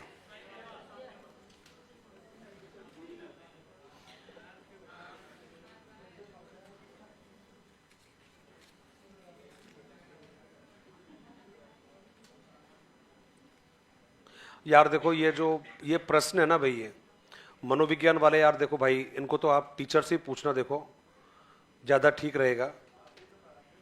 देखो मैं पढ़ाता तो हूँ, इस पर कोई डाउट नहीं है, मैं मना भी नहीं कर रहा इस बात से, लेकिन क्या है कि देखो क्लास में मनोविज्ञान के प्रश्नों को जवाब देने थे यार, फिर मुंह फुलाते हैं लोग बाग, है ना? तो अपन चाहते नहीं कि कोई बात ऐसा कोई गड़बड़ करे। फिलहाल प्रकृति पूछोगे तो प्रकृति में तो तीनों ही है, ध्यान रखना भाई। शिक्षा मनोविज्ञान की प्रकृति में पूछोगे, शिक्षा मनो, पहली बात तो खैर ये प्रश्न मन का बनाया हुआ है। ये पहली बात तो, सबसे पहले तो मैं यहाँ बात कर लेता हूँ, ये मेरे हिसाब से किसी किताब में नहीं होगा ये, जहाँ तक मैं समझता हूँ ये मन से बनाया हुआ प्रश्न है ये, कि शिक्षा मनोविज्ञान की प्रकृति है, शैक्षिक, वैज्ञानिक, मनोवैज्ञानिक। जानकारों को मालूम होगा तीनों ही होती है ये। और भंडारे का तो भाई मुझे नहीं पता, क्योंकि अभी तक जो पिछली घटनाएं हैं उनसे आपका परिवार पूरी तरह से उभरा नहीं है अभी।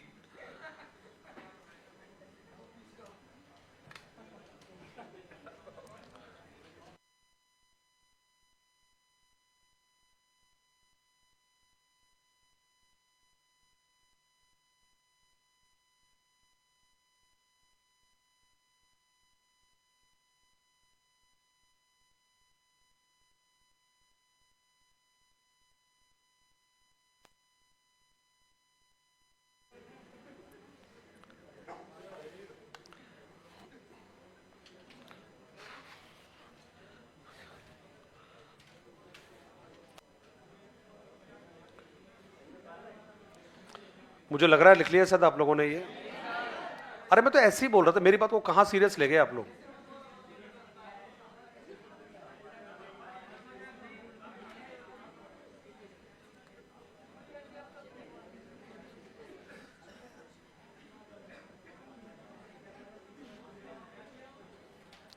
आगे चले फिर।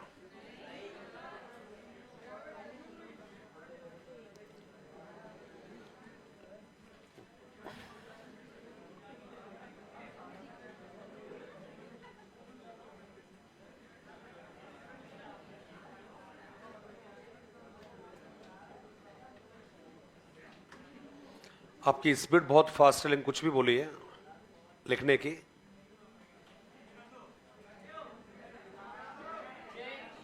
चेंज कर दें?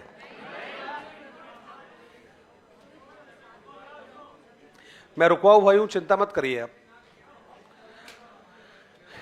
मैंने कब बोला कि आपने लिख लिया? ये तो मजे आ रहे हैं यार यहां वालों को, तो है ना भाई साहब, कितना सुकून मिल रहा है। हाँ यार, आनंद आ रहे हैं यार। चल रही है, कमी है बिल्कुल ही नहीं आ रही। लो, क्रम चेंज कर लो उससे। नहीं चल रहा है, चल रहा है।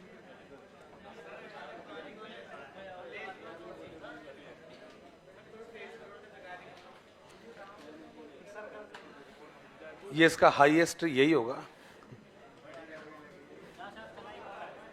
चल रही है। लिख लिया क्या भाई आप लोगों ने? लिख लिया? वाह।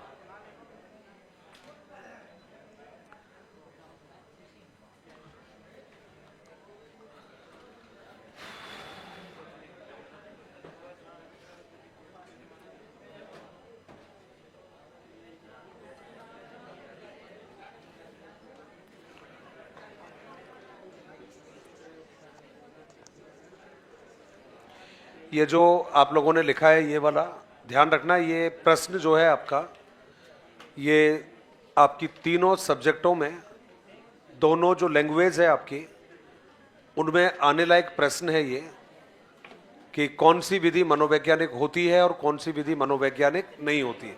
बड़ा इंपॉर्टेंट प्रश्न है ये, तैयार रहना आप इसके लिए। तो आपने लिख लिया हो तो आगे चले फिर। नेक्स्ट लाइन में केवल एक छोटा सा नाम और लिख दीजिएगा, और वो नाम रहेगा आपका व्यवस्था के आधार पर शिक्षण के प्रकार। लास्ट प्रकार है ये, और उसमें आपने लिख दिया है भाई व्यवस्था लिख दिया है।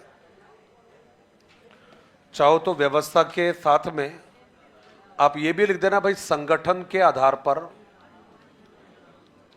पहला लिखा है व्यवस्था,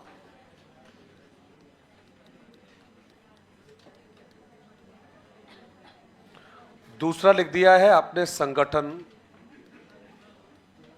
के आधार पर शिक्षण के प्रकार। अच्छी बात यह है कि किसी भी आधार पर बात करिए, प्रकार इसके तीन ही बनते हैं। चाहे आप प्रदर्शन के आधार पर बात करें, चाहे आप लोग संगठन के आधार पर बात करें। तो अब सवाल यह कि सर ये तीन जो प्रकार होते हैं ये आपके कौन कौन से होते हैं? तो भाई ये आपने मनोविज्ञान में भी पढ़े होंगे मेरे ख्याल से, जब आपने अधिगम पढ़ा होगा आप लोगों ने। और अधिगम जब पढ़ा होगा तो पहले में जो नाम आता है ये नाम रहेगा आपका औपचारिक, दूसरा होता है आपका अनौपचारिक, और थर्ड जो रहेगा ये जवाब रहेगा आपका निरौपचारिक। तो पहली बात तो ये कि भाई इंपॉर्टेंट है ये, आपसे केवल वो इतना सा पूछ रहा है कि साहब शिक्षण को हम औपचारिक आधार पर, अनौपचारिक आधार पर और निरौपचारिक जो आधार है आपका, उसके आधार पर कितने भागों में विभाजित करते हैं। तो आपका प्रभाव रहेगा भाई तीन प्रकार होते हैं। तीन प्रकार कौन से होते हैं? औपचारिक, अनौपचारिक और निरौपचारिक। अब देखिए मेरे पढ़ने वाले जो आप इतने सारे बैठे हो क्लास में, और हमेशा जिज्ञासा रहती है मन में, ये समझ में आ जाए, फिर ये भी समझ में आ जाए, फिर ये भी समझ में आ जाए, तो देखो अच्छा लगता है फिर। तो हम एक काम करते हैं कि ये जो तीन शब्द लिखे हैं, इन तीन शब्दों को बहुत आसान तरीके से पहले जान लेते हैं, बिल्कुल आसान तरीके से, मजा भी आएगा। तो कहते हैं सर बताइए कौन सा आसान तरीका है? तो कहते हैं कि साहब वह शिक्षण जिसमें शिक्षक और शिक्षार्थी दोनों का होना आवश्यक है, वो भी प्रत्यक्ष रूप से, उसे कहते हैं औपचारिक। कितना बढ़िया तरीका है। वह शिक्षण जिसमें शिक्षक भी जरूरी है, शिक्षार्थी भी जरूरी है और दोनों का आमने सामने होना जरूरी है, वो कहलाता है औपचारिक। कहते हैं वह शिक्षण जिसमें शिक्षक का होना जरूरी है लेकिन वो आमने सामने हो कोई जरूरी नहीं है, वो कहलाता है निरौपचारिक। मतलब टीचर तो जरूरी है लेकिन आपके सामने हो ये कोई जरूरी नहीं है, वो किसी भी रूप में आपके सामने आ सकता है, वो जवाब रहेगा आपका निरौपचारिक। और कहते हैं कि वह शिक्षण जिसमें टीचर का होना ही जरूरी नहीं है, वो क्या कहलाएगा? अनौपचारिक। क्योंकि इसमें टीचर आपके सामने खड़ा होगा, इसमें हर व्यक्ति टीचर होगा, हर व्यक्ति टीचर होगा, माता पिता टीचर होगा, भाई बहन टीचर होगा, समाज टीचर होगा, आस पड़ोस टीचर होगा, बस में जा रहे हो तो बस वाला भी टीचर होगा। नहीं बेटा, सिटी पार्क में जाओगे तो भी वहां पर भी टीचर ही टीचर खड़े होंगे। नहीं बेटा, अच्छे घर के लगते हो। और ये एक ऐसी मार होती है जिसको पिटने के बाद में अच्छे अच्छों का दिमाग खराब हो जाता है। अच्छे घर के लगते क्या है बाबूजी? अच्छे घर के ही है। और सामने वाला कहेगा अच्छा तो आप अपने घर पे जाइए, और फिर क्या कहते हैं? Thank you. तो कुल मिलाकर टीचर होना जरूरी है, वो भी आमने सामने। टीचर जरूरी नहीं है, और टीचर जरूरी है लेकिन आपके सामने हो ये कोई जरूरी नहीं है। स्कूल, कक्षा, विद्यालय में सीखना, घर, परिवार, समाज में सीखना, ऑनलाइन, डिस्टेंस, ओपन के माध्यम से सीखना। क्लियर है या नहीं है? क्लियर है? पहले तो एक बार लिख दे या नहीं लिखे भाई? इसी तरह से लिखेंगे, मेरे साथ में लिखते चलिएगा। मैं रिपीट कर देता हूं। इसमें अंत्यक्रिया आवश्यक होती है, उसमें अंत्यक्रिया आवश्यक नहीं है। थर्ड वाले में हो भी सकती है और नहीं भी हो सकती है। तो पहले वाले में हमने लिखा है औपचारिक में, इसमें हम लोगों ने लिखा है साहब, इसमें लिखा है साहब इसका प्रारूप। हाँ, औपचारिक में लिखना है पहले।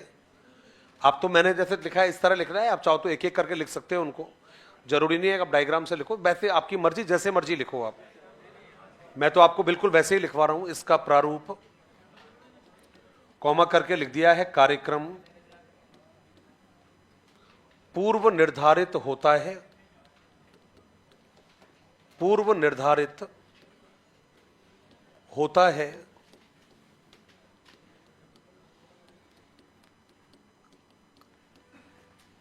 इसका प्रारूप, कार्यक्रम पूर्व निर्धारित होता है। जैसे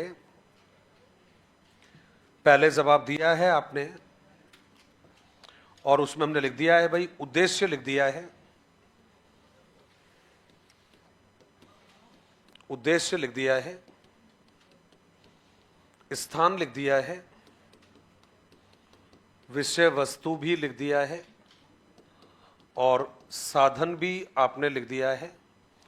उद्देश्य, स्थान, विषय वस्तु और साधन लिख दिया है आपने। दूसरा लिखिएगा, इसमें शिक्षक, शिक्षार्थी,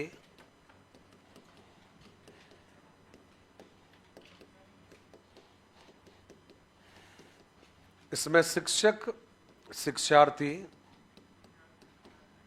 प्रत्यक्ष रूप से आमने सामने, ये लिख देते हैं भाई, दो जगह एक कर देते हैं। कौन सा वाला करूं, पहले वाला दूसरा वाला? ये लो, मेरी पसंद तो दोनों ही है भैया, दोनों को शिक्षार्थी कर दूं? वही किया था मैंने पहले यार वो। तो आपने क्या जवाब लिखा है?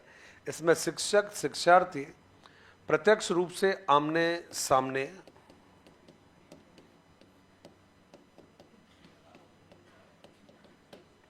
होते हैं। एग्जाम्पल भी लिखते देते हैं इसका, कक्षा, विद्यालय में सीखना। क्या है एग्जाम्पल? कक्षा,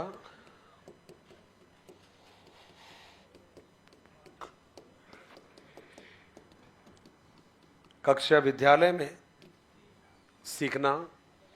दूसरे वाले में थोड़ा सा हम चेंज करेंगे और इसमें लिख दिया है साहब इसका प्रारूप। इसका प्रारूप कार्यक्रम निर्धारित नहीं होता है।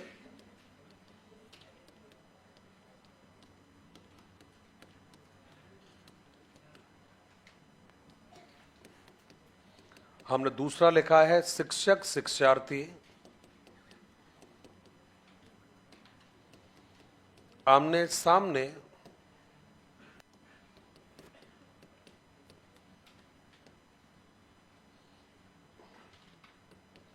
नहीं रहते हैं।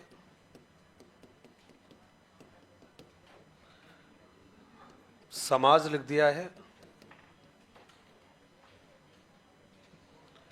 दूसरा जवाब है समाज लिख दिया है।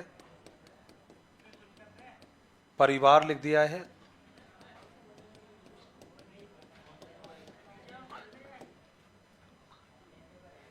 क्या हो गया?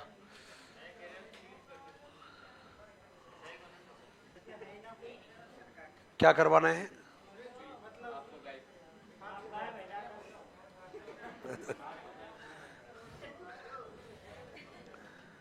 आस पड़ोस आपने लिख दिया है। थर्ड वाले में हमने लिखना है इसमें उपरोक्त दोनों के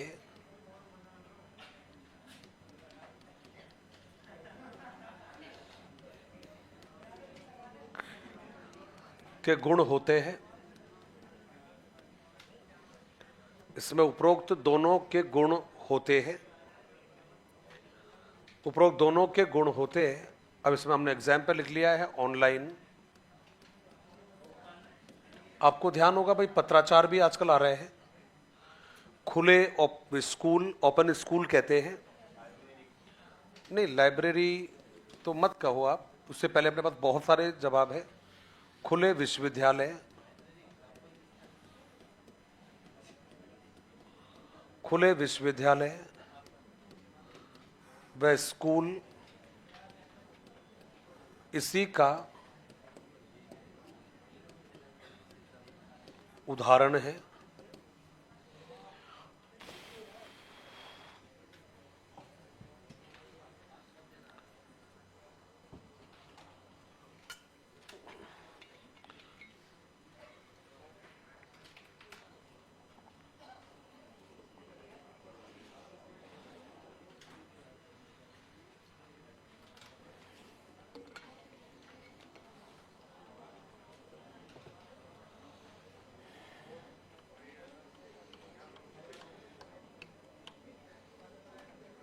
सर लिख लिया आप लोगों ने?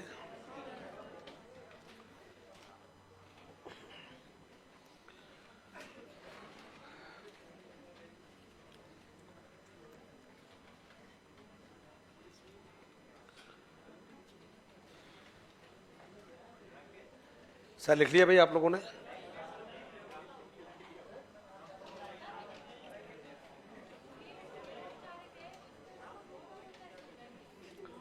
हो जाएगा ना मैडम? टीचर आमने हो भी सकता है और सामने नहीं भी हो सकता है। औपचारिक में तो टीचर का होना जरूरी नहीं है। फर्क किसमें, औपचारिक में अनौपचारिक में? हाँ, दोनों के गुण होते, पहले वाले दोनों के। कैसे होते दोनों के बताता हूं अभी बताता हूं, एक सेकंड में। ये लिख लिया क्या भाई आप लोगों ने? लिख लिया सभी ने? अब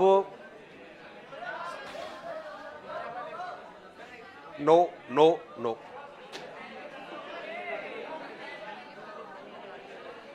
ऐसे बोलोगे जैसे सब्जी मंडी में खड़े होकर बोल रहे हो, आलू ले लो, टमाटर ले लो, भट्टा ले लो। हाँ, ये ठीक है, ये ठीक है। ऐसे चिल्लाते हो एकदम, इधर इधर उधर, ऐसे और वैसे, ये क्या करते हो? ये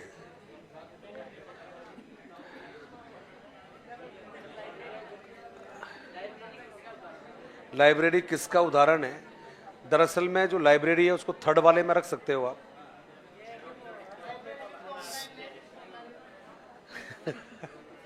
वो ज्ञान प्राप्त करने का तरीका है, वो तो आप कहीं से भी कर सकते हो आप, तभी तो हमने थर्ड में रखा है उसको। हाँ हाँ, नहीं नहीं, उसमें तो क्या रहता है कि व्यवस्था, स्कूल तो होता है लेकिन ऐसा शिक्षण होता है जिसमें आपके टीचर का ज्यादा कोई डांट जाट नहीं होती है। अरे एक जवाब सुनिए, पहले वाले में औपचारिक का कार्यक्रम निर्धारित होता है, एक ही शब्द से समझना, 3 शब्द यूज मत करिए।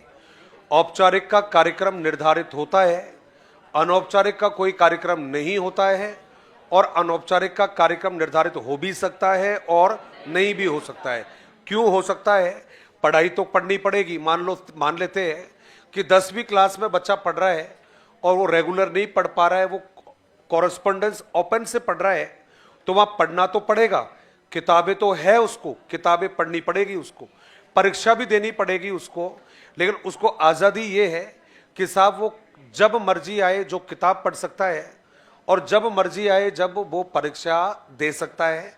कारण अनौपचारिक में यदि हम स्कूल लेवल पर बात करें तो आपको ध्यान होगा, आप लोगों के यहाँ ओपन स्कूल चलते हैं जिसको कहा जाता है राजस्थान स्टेट ओपन स्कूल। आपको ध्यान होगा कि 1 साल में 2 बार परीक्षा लगती है, 2 बार फॉर्म भरे जाते हैं, और मजेदार बात देखो कि एक बार एडमिशन लेते हो तो एडमिशन मिलता है 5 साल के लिए, और 5 साल में आप परीक्षा दे सकते हो 9 बार। इसका मतलब 10वीं कितनी बार में पास कर सकते हो? 9 बार में। तब भी बात नहीं बने तो 2 बार एडमिशन ले लो, सच्ची में। और यही कारण है, अखबारों में आए दिन आती रहती है, 97 वर्ष की एज में व्यक्ति ने 10वीं पास की, पूरे गांव में खुशी का माहौल, वृद्ध ने घर जा जाकर मिठाइयां बांटी, रात को खुशी के मारे हार्ट अटैक आ गया, है ना? पढ़ा नहीं पढ़ा आप लोगों ने? अखबार में आती है। ऐसी खबरों के लिए पंजाब केसरी पढ़िए। कौन सी? पंजाब केसरी। तो चले आगे की तरफ। हो गया? बाद में बता दे? चलो बाद में बता देंगे, बाद में तो बता ही। अरे लक्ष्मी क्या नहीं आई ये बता दो मेरे को। चलो 1 मिनट।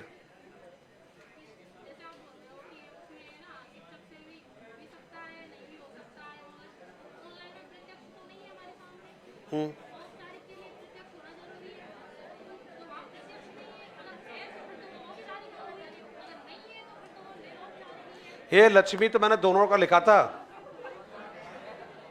मैंने क्या लिखा था इसमें? उपरोक्त दोनों के मतलब इसका भी और इसका भी। इसका तो यह है कि टीचर हो सकता है, और इसका हो सकता है कि टीचर का होना जरूरी नहीं है। लेकिन क्या है, पाठ्यक्रम इसमें तो होता है और इसमें पाठ्यक्रम नहीं होता है। तो दोनों की विशेषता आ गई ना उसमें। कौन कौन सी? कि इसमें तो आपका कार्यक्रम निर्धारित होता है और इसमें कार्यक्रम निर्धारित नहीं है। इसमें टीचर होता है, इसमें टीचर नहीं होता है। इसमें अंत्यक्रिया होती है और इसमें अंत्यक्रिया नहीं होती है। तो आगे ना दोनों के गुण उसमें कौन कौन सा आ गया है? पढ़ना तो है आपको, लेकिन टीचर के सामने बैठकर ही पढ़ो ये कोई जरूरी नहीं है। घर बैठ के भी पढ़ सकते हो ना भाई। कैसे पढ़ोगे? कैसे पढ़ोगे? ऑनलाइन से तो पढ़ते ही पढ़ते हो घर बैठकर। ऑनलाइन के अलावा स्कूल वाले असाइनमेंट घर पर भेजते हैं, घर पर बैठकर असाइनमेंट को पूरा करना होता है और घर पे बैठ के ही उन असाइनमेंट को कंप्लीट करके आगे भेज दिया जाता है। तो इसका मतलब है इसमें तो बच्चा औपचारिक रूप से पढ़ रहा है, स्कूल जाएगा, इसमें तो स्कूल की जाने की जरूरत ही नहीं है। इसमें जो है बच्चा चाहे तो स्कूल जा भी सकता है और चाहे तो बच्चा स्कूल नहीं जाए। RSOS में स्कूल में क्लास लगती है, 25 दिन की क्लास लगती है। अब बच्चा चाहे तो अपने स्कूल में चले जाए वरना नहीं जाए। इसका मतलब है इस वाले में दोनों का, अरे भाई इसमें बच्चा प्रत्यक्ष जाकर पढ़ रहा है और उसमें बच्चा ऑनलाइन जाकर पढ़ रहा है। और इसमें तो क्या हो रहा है भाई, जो जिसके पल्ले बच्चा पढ़ जाएगा उसी को पढ़ के जाएगा, उसी को वहीं से सीख कर जाएगा। इसलिए हमने कह दिया। अच्छा, आपको कई बार क्या होता है शब्दों में उलझ जाते हो। इसमें उपरोक्त दोनों के गुण हैं, अब मैंने तो बता दिया कि दोनों के गुण कौन कौन से के हैं, इसके भी है और इसके भी है। इसका मतलब क्या है, बच्चा उसमें औपचारिक रूप से भी सीख सकता है और अनौपचारिक रूप से भी सीख सकता है। टीचर के स्कूल, हाँ बोल भाई।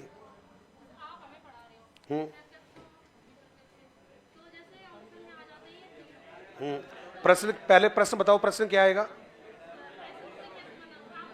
लक्ष्मी,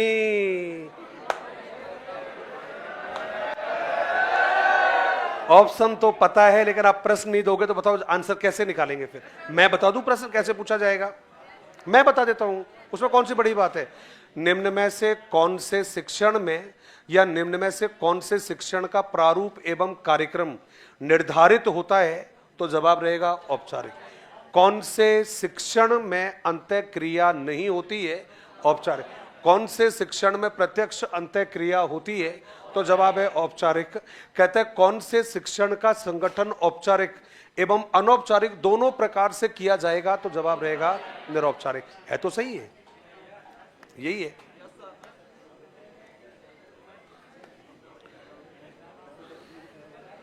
क्लास के बाद में भी, क्लास के पहले भी, एवरीवेयर आई एम रेडी। चलिए, अरे बाबा कोई कंफ्यूज है दोबारा पूछ लेना। अब क्लास में वापस आइए। कुलदीप पे, कुलदीप पे,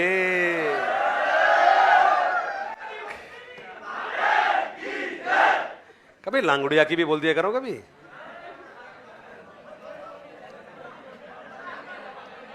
चलो आ जाइए, वापस आइए अभी। और अब हम बात करें आगे। अब आपकी शिक्षण विधियों का जो समय है वो आ गया है। शिक्षण विधियों में आप जब पढ़ोगे तो लगभग 6 या 7, रिपीट कर रहा हूं, लगभग 6 या 7 विधियां मैं विज्ञान में पढ़ाऊंगा। लगभग 5 विधि मैं आप लोगों को मैथ में पढ़ाऊंगा और लगभग 5-6 के आसपास ही आप एसएस में पढ़ोगे। तो अब आप कहोगे सर विज्ञान की जो शिक्षण विधियां है,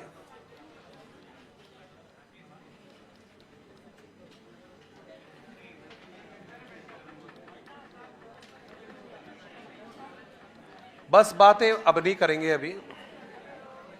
और आपने जवाब दिया है, आपको पढ़ना है, आपको पढ़ना है, आपको पढ़ लिया, इसने पढ़ लिया, पढ़ लिया।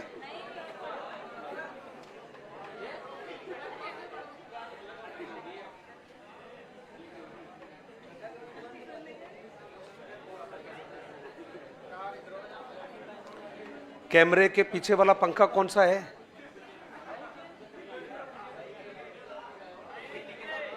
इस वाले कैमरे के पीछे वाला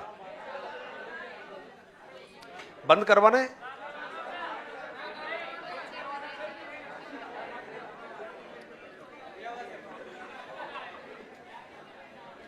तो आपने जवाब दिया सर कि शिक्षण विधियां आपने स्टार्ट की है।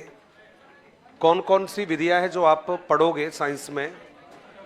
तो प्लीज वापस आइए अभी। और हाँ, शिक्षण विधियां टॉपिक है नेक्स्ट वन, विज्ञान की शिक्षण विधियां। तो सबसे पहले आपका टॉपिक रहेगा जिसमें आपको पढ़ना है कि भाई शिक्षण विधि कहते किसे है, ये आपको पढ़ना है। इसके बाद में आपको दूसरा टॉपिक पढ़ना है और उसे आप कहोगे कि जो शिक्षण विधियां हैं हमारी, इन्हें हम कितने भागों में बांटते हैं। थर्ड जवाब रहेगा आपका कि ये जो शिक्षण, भाई देख लो आवाज कर रहे हो, अभी मजा नहीं आएगा। अभी क्लास में वापस आइएगा।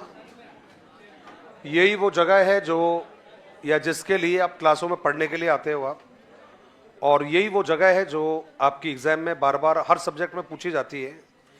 यही वो जगह है जिसको लेकर पढ़ने वाले दुखी रहते हैं, परेशान रहते हैं, क्योंकि बाकी कुछ चीज़ें तो ऐसी है जिनको हम घर पर पढ़ सकते हैं सेल्फ स्टडी से। यही 4-5 चीज़ें होती है जो नहीं समझ में आती है, और इसी के लिए कोचिंग भी करते हैं और इसी को हम कहते हैं शिक्षण विधियाँ। मुझे लगा कि आपको खुशी होगी जब इनका नाम आएगा, आप लोग ध्यान से सुनोगे, क्योंकि यहाँ समझ में आ जाएगा तो रीट में भी कुछ नहीं पढ़ना आप लोगों को। रीट में ना आपको लैंग्वेज में पढ़ने की जरूरत पड़ेगी। और कई तो हमारे इतने बेचारे दुखी होते हैं कि सर थर्ड ग्रेड तो पढ़ रहे हैं, बीच बीच में सर एक आध टॉपिक जो जोड़ा हो सर वो रीट का भी करवा देते हैं आप। तो अब ये हर चीज़ कहे और कहकर ही मैं करूँ तो कहने और करने का फिर मज़ा नहीं आता कोई। तो ये तो जगह है जब आपको बिल्कुल कहते हैं ना कि 100% एक्टिव हो जाना चाहिए। रीट की तैयारी में थोड़ी बहुत कमी रह रही होगी तो वो कमी पूर्ति हो जाएगी यहाँ से, और ये बात आपको महसूस हो जाएगा ये 3-4 टॉपिक पढ़ने के बाद। तो मैं तो कह रहा हूँ कि अब बस हो जाओ एक्टिव। अब तो अवधारणा, प्रकार और विशेषता, इसके बाद में फिर आती है आपकी विधियां कि भाई आखिर कौन कौन सी विधियां आपको पढ़नी है। तो जब विधियों को हम पढ़ेंगे तो आपको जब विज्ञान की शिक्षण विधि पढ़नी है तो भाई यहां पर सबसे पहला जो हमारा नाम आता है वो हम पढ़ते हैं व्याख्यान विधि। व्याख्यान के साथ में ही हम पढ़ लेते हैं आपकी प्रदर्शन विधि, और व्याख्यान और प्रदर्शन के बाद में हम यहां पर पढ़ लेते हैं आपकी प्रायोजना विधि।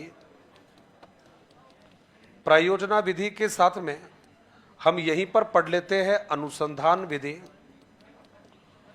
और अनुसंधान के साथ में हम यहीं पर पढ़ते हैं आपकी समस्या समाधान विधि। आती तो यहाँ पर आपकी प्रयोगशाला विधि भी है। प्रयोगशाला विधि मैंने इसलिए नहीं लिखी है क्योंकि प्रयोगशाला चाहे यहाँ पर पढ़ लो चाहे मैथ में पढ़ लो, दोनों जगह में से एक जगह पढ़नी होती है वो। मैंने क्या कहा, मैं तो कहीं भी पढ़ लो, उदाहरण तो मैं दोनों के ही दूंगा आपको, अपना लेवल ही अलग है। आप विज्ञान में पढ़ोगे तो भी गणित का उदाहरण दूंगा, और गणित में मैं पढ़ाता तब भी उसका उदाहरण गणित प्लस विज्ञान दोनों का देता। चूंकि पहले पढ़ रहे तो यही पढ़ा देंगे, अपना क्या घिसुड़ी रहा है कोई इसमें। और इसके बाद में आप जब विधियों के बारे में बात करोगे तो भाई एक विधि हम यहाँ पर पढ़ा देते हैं आप लोगों को, और वो है आपकी मस्तिष्क उद्वेलन विधि, जिसको आपने नाम दे दिया है ब्रेन स्टॉर्मिंग विधि। अब इसमें से ये जो विधि है आपकी, ये विज्ञान में भी आती है और सामाजिक अध्ययन में भी आती है। ये विधि विज्ञान में भी आती है और सामाजिक अध्ययन में भी आती है, और ये जो विधि है आपकी ये भी विज्ञान सामाजिक अध्ययन में आती है और ये भी विज्ञान और सामाजिक अध्ययन में आती है। इसका मतलब हुआ सामाजिक अध्ययन की सेलेक्टेड विधियां हमारे पास बचती है फिर, जिनको हम वहां पर पढ़ेंगे। अब यहाँ सवाल ये है कि सर ये कोई हमें बता दे कि हम शिक्षण विधि कहते किसे हैं, शिक्षण विधि होती क्या है, तो हमें लगता है कि शायद हमारा जो काम है वो बहुत ज़्यादा आसान बन जाए। तो जब कोई पूछे आपसे कि सर शिक्षण जो विधि है ये हम कहते किसे हैं, तो यहाँ पर एक छोटी सी बात आपको ध्यान रखनी है, और वो छोटी सी बात क्या रहेगी कि भाई ये जो शिक्षण है हमारा, इसको हम कई बार कह देते हैं पढ़ाना कह देते हैं भाई, कि शिक्षण का मतलब हो गया है पढ़ाना। कई बार ऐसा भी हो जाता है जब आप इसको सिखाना भी बोल देते हो कि सर पढ़ाने का मतलब होता है सिखाना, और कई बार ऐसा भी होता है कि सर आप इसको अध्यापन भी कह देते हो। तो इससे कोई फर्क नहीं पड़ रहा कि आपका जवाब पढ़ाना, सिखाना या फिर अध्यापन रहेगा, ये ज़्यादा मायने नहीं रखता, लेकिन मायने ये बहुत ज़्यादा रखता है। और बहुत ज़्यादा जो मायने हैं आपके ये कौन से रहेंगे, तो हमने जवाब दे दिया है साहब, इन सब को करने के, इन सब को कराने के कोई ना कोई तरीका, कोई ना कोई मार्ग जरूर होता है, और इन सब को कराने के लिए जो भी टीचर मार्ग अपनाता है, इन सब को करने के लिए टीचर जो भी तरीका अपनाएगा उसी तरीके को कहा जाता है शिक्षण की विधि। तो यदि कोई आपसे एक लाइन में पूछना चाहे कि ये बता दो भाई शिक्षण विधि किसे कहते हैं, तो आप भी केवल इतना ही कहना, सिखाने के तरीके, पढ़ाने के तरीके और अध्यापन करने के तरीके। इससे आसान तरीका कोई हो ही नहीं सकता। अब कहते हैं साहब, इसी शब्द को समझाने के लिए हमारे पास अलग अलग विद्वानों ने अपने विचार दिए हैं। अब आपने कहा कि सर वो विद्वान कौन कौन से हैं जिसने शब्द को हमें समझाने का काम किया है। तो भाई देखो, हम इनको बेसिकली परिभाषा कहते हैं, और आपको याद होगा मैं परिभाषा जब भी याद करवाता हूं तो उनको क्लास में समझाता जरूर हूं मैं, ताकि वो आगे आपको याद हो जाए। तो मेरा मानना तो यही है, शायद आपको आगे वाली या पीछे वाली डेफिनेशन तो याद रहेगी और आगे वाली भी याद हो जाएगी। अब उसमें मैं सबसे पहले वो डेफिनेशन लिखवाता हूं जो आपकी पिछली रीट में आई हुई है, और ये जो व्यक्ति है जिसने ये परिभाषा दी है उसका नाम है एस कोचर। रीट में आई हुई है, ये अच्छी डेफिनेशन है, ये परीक्षा में कई बार प्रश्न पूछते हैं। तो आपने कहा सर क्या कहा था इसने, ये क्या होता है शिक्षण विधि कोचर के अनुसार? तो बड़ा काम का जवाब था ये, और इस भाई साहब ने थोड़ा सा दार्शनिक अंदाज में चीजों को समझा दिया। क्या कहा? कहता है साहब ये जो टीचर होता है ना, ये किसी योद्धा से कम नहीं होता। ये जो टीचर है ये किसी सैनिक से कम नहीं होता। अब ये तो वही वाली बात हो गई कि केजीएफ मूवी में तो वो केजीएफ कह रहा है कि भाई माँ जो है वो सबसे बड़ी योद्धा होती है। यहाँ हम आज सिखा रहे हैं कि साहब टीचर सबसे बड़ा योद्धा होता है। उसको भी सिखा देता है जो कसम खाकर आता है ना पढ़ूंगा और ना पढ़ने दूंगा, उसको भी पढ़ाकर भेज देता है। क्या ख्याल है आपका? जिसमें नौकरी लगने की कई बार क्वालिटी नहीं होती है उसको भी नौकरी लगवा देता है, क्योंकि टीचर ही संसार का बड़ा योद्धा होता है। मुझे खुशी है मेरे सामने इतने सारे योद्धा बैठे हैं। मैं क्लास किसकी ले रहा हूँ? योद्धाओं की क्लास ले रहा हूँ। आज जब निकलो तो बिल्कुल योद्धाओं के समान ही निकलना। बिल्कुल कैसे? ऐसे करके, ऐसे करके, बस ये स्टाइल में निकलना, बस, है ना भाई? जंग छिड़ जाएगी? नहीं, जंग छिड़नी है तो छिड़ने दो, लेकिन जंग छिड़नी चाहिए केवल कामयाबी की। जंग छिड़ती है तो छिड़ जाए, लेकिन जंग छिड़नी चाहिए बेरोजगारी के खिलाफ। तो क्या कहा इसने? इसने कहा कि जो टीचर होता है वो सैनिक के समान होता है। जिस तरह से एक सैनिक को युद्ध कलाओं की जानकारी होती है, उसी तरह से एक टीचर को पढ़ाने की कलाओं की जानकारी होनी चाहिए। बात तो ठीक है भाई।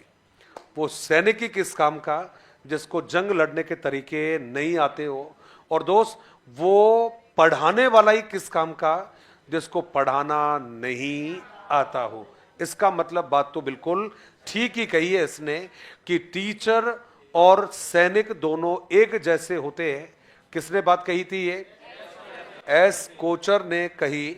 एक और नाम लिखेंगे हम यहां पर, और वो नाम रहेगा कुलदीप के अनुसार।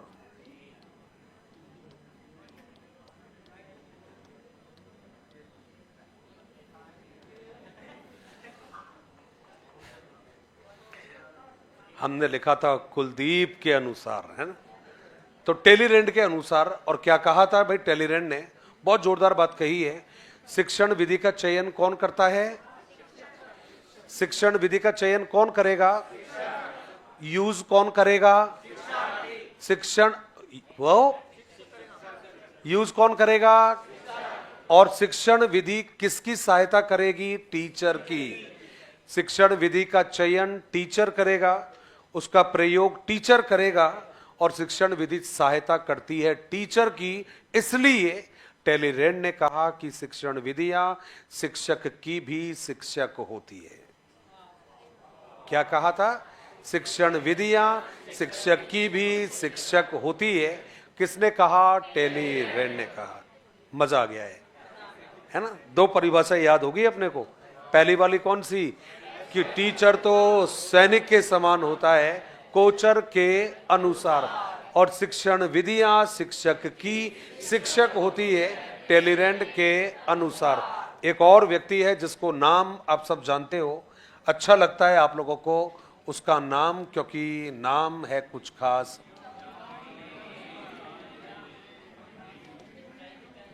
क्या नाम है? क्लियर कह दिया।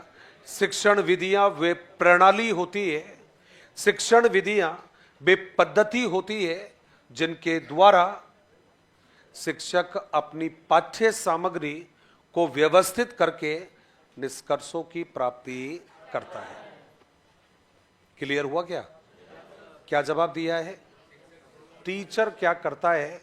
शिक्षण विधि के माध्यम से उसे क्या पढ़ाना है उसको पहले से निर्धारित कर लेता है, उसको व्यवस्थित कर लेता है, मुझे क्या पढ़ाना है, मुझे कितना पढ़ाना है, मुझे कैसे पढ़ाना है, और फिर उससे बच्चों से निष्कर्ष प्राप्त करता है कि बच्चे ने सीखा है या नहीं।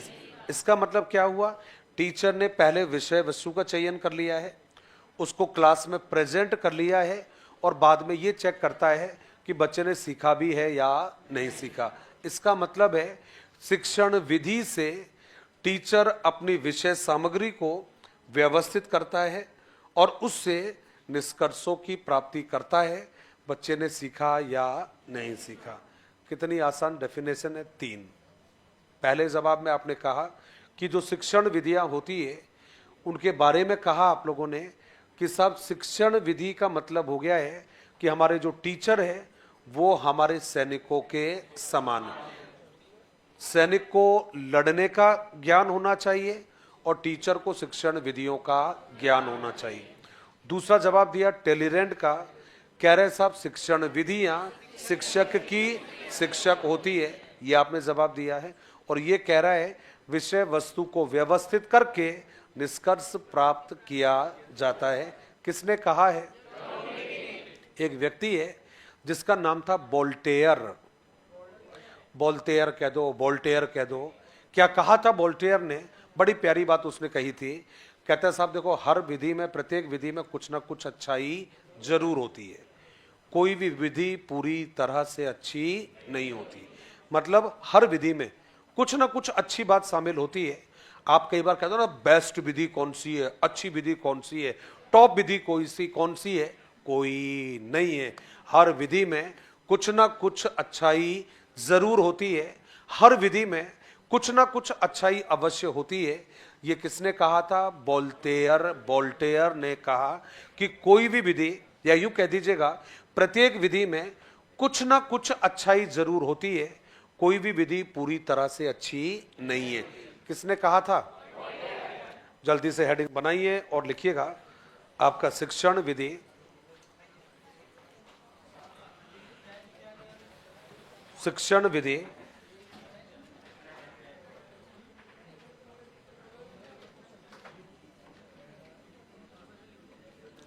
शिक्षण विधि, और उसमें लिखिएगा उसमें जवाब लिखा है आप लोगों ने, और उसमें जवाब लिखा है शिक्षण विधि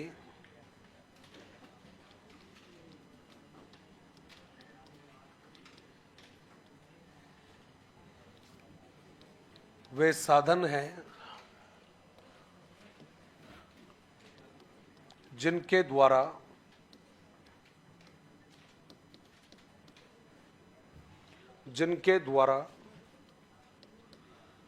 एक शिक्षक अपनी विषय वस्तु को अपनी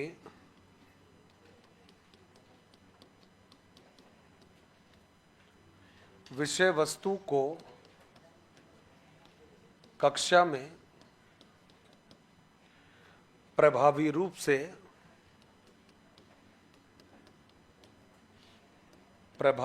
से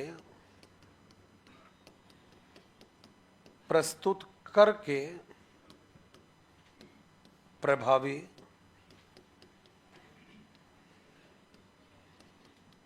शैक्षिक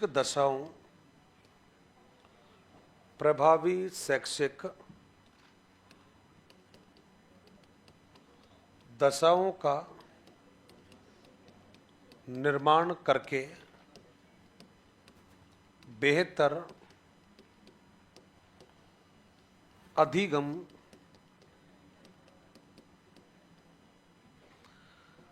का निष्पादन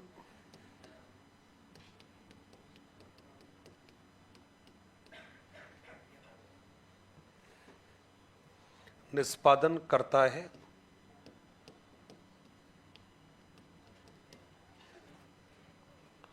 ये भाई आपने जवाब लिखे हैं।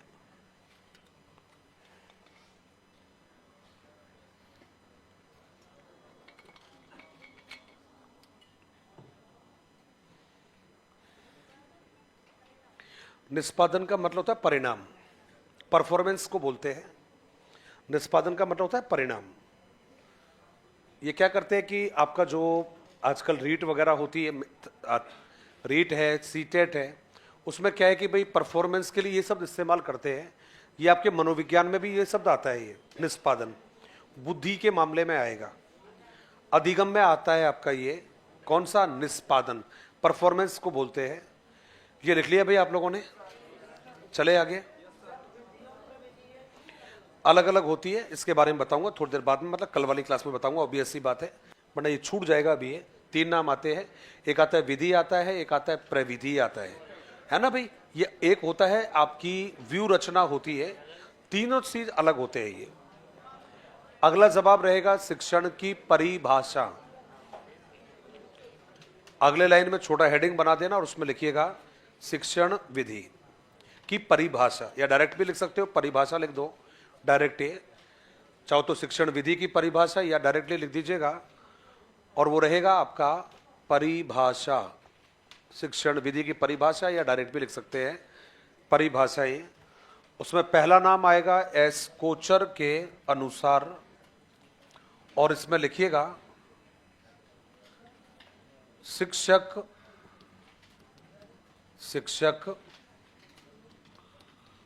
योद्धा के समान है। शिक्षक योद्धा के समान है, जिस प्रकार से एक सैनिक को युद्ध कलाओं का ज्ञान होता है, उसी प्रकार से शिक्षक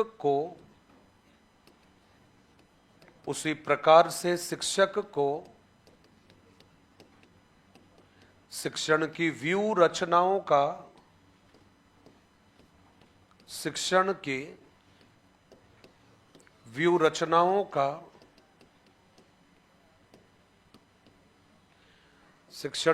रचनाओं का ज्ञान होना आवश्यक है। शिक्षण की व्यू रचनाओं का ज्ञान होना आवश्यक है, जिनका प्रयोग वह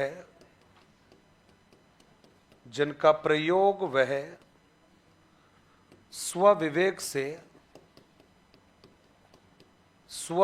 से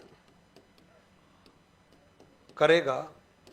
एक होता है शिक्षण विधि, एक होती है प्रविधि, और एक होती है व्यू रचना, है ना भाई।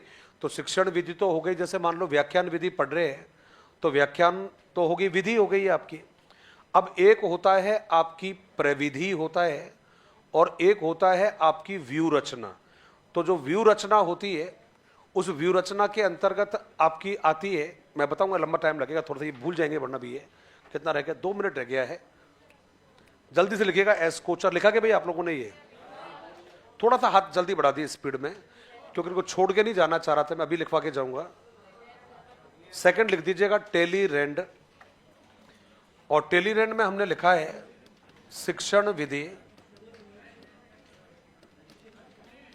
मैं दोबारा एक काम करूंगा ना, ये लिखवा के वहीं छोड़ दूंगा, जाते रहे हम स्लाइड को वापस, है ना भाई, वरना क्या अपनी ये रह जाएगी, वरना ये शिक्षण विधि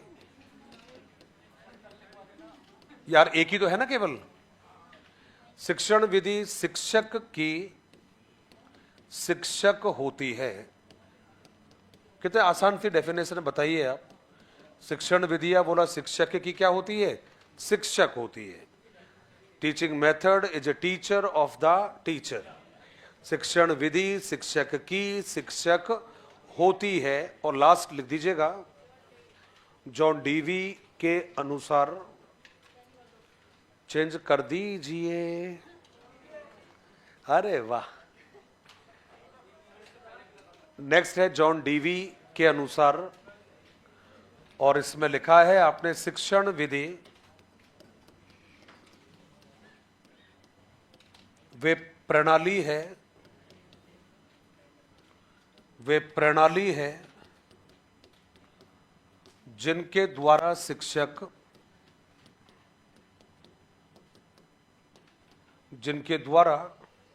शिक्षक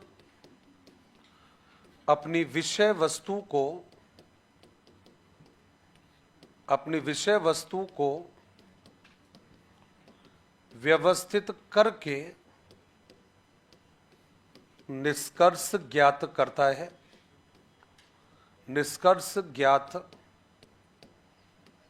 करता है। शिक्षण विधि वे प्रणाली है जिनके द्वारा एक शिक्षक विषय वस्तु को व्यवस्थित करके निष्कर्षों की प्राप्ति करता है। ये भाई आपने लिख लिया है, आगे की बात कल करते हैं। धन्यवाद। जय हिंद, जय भारत।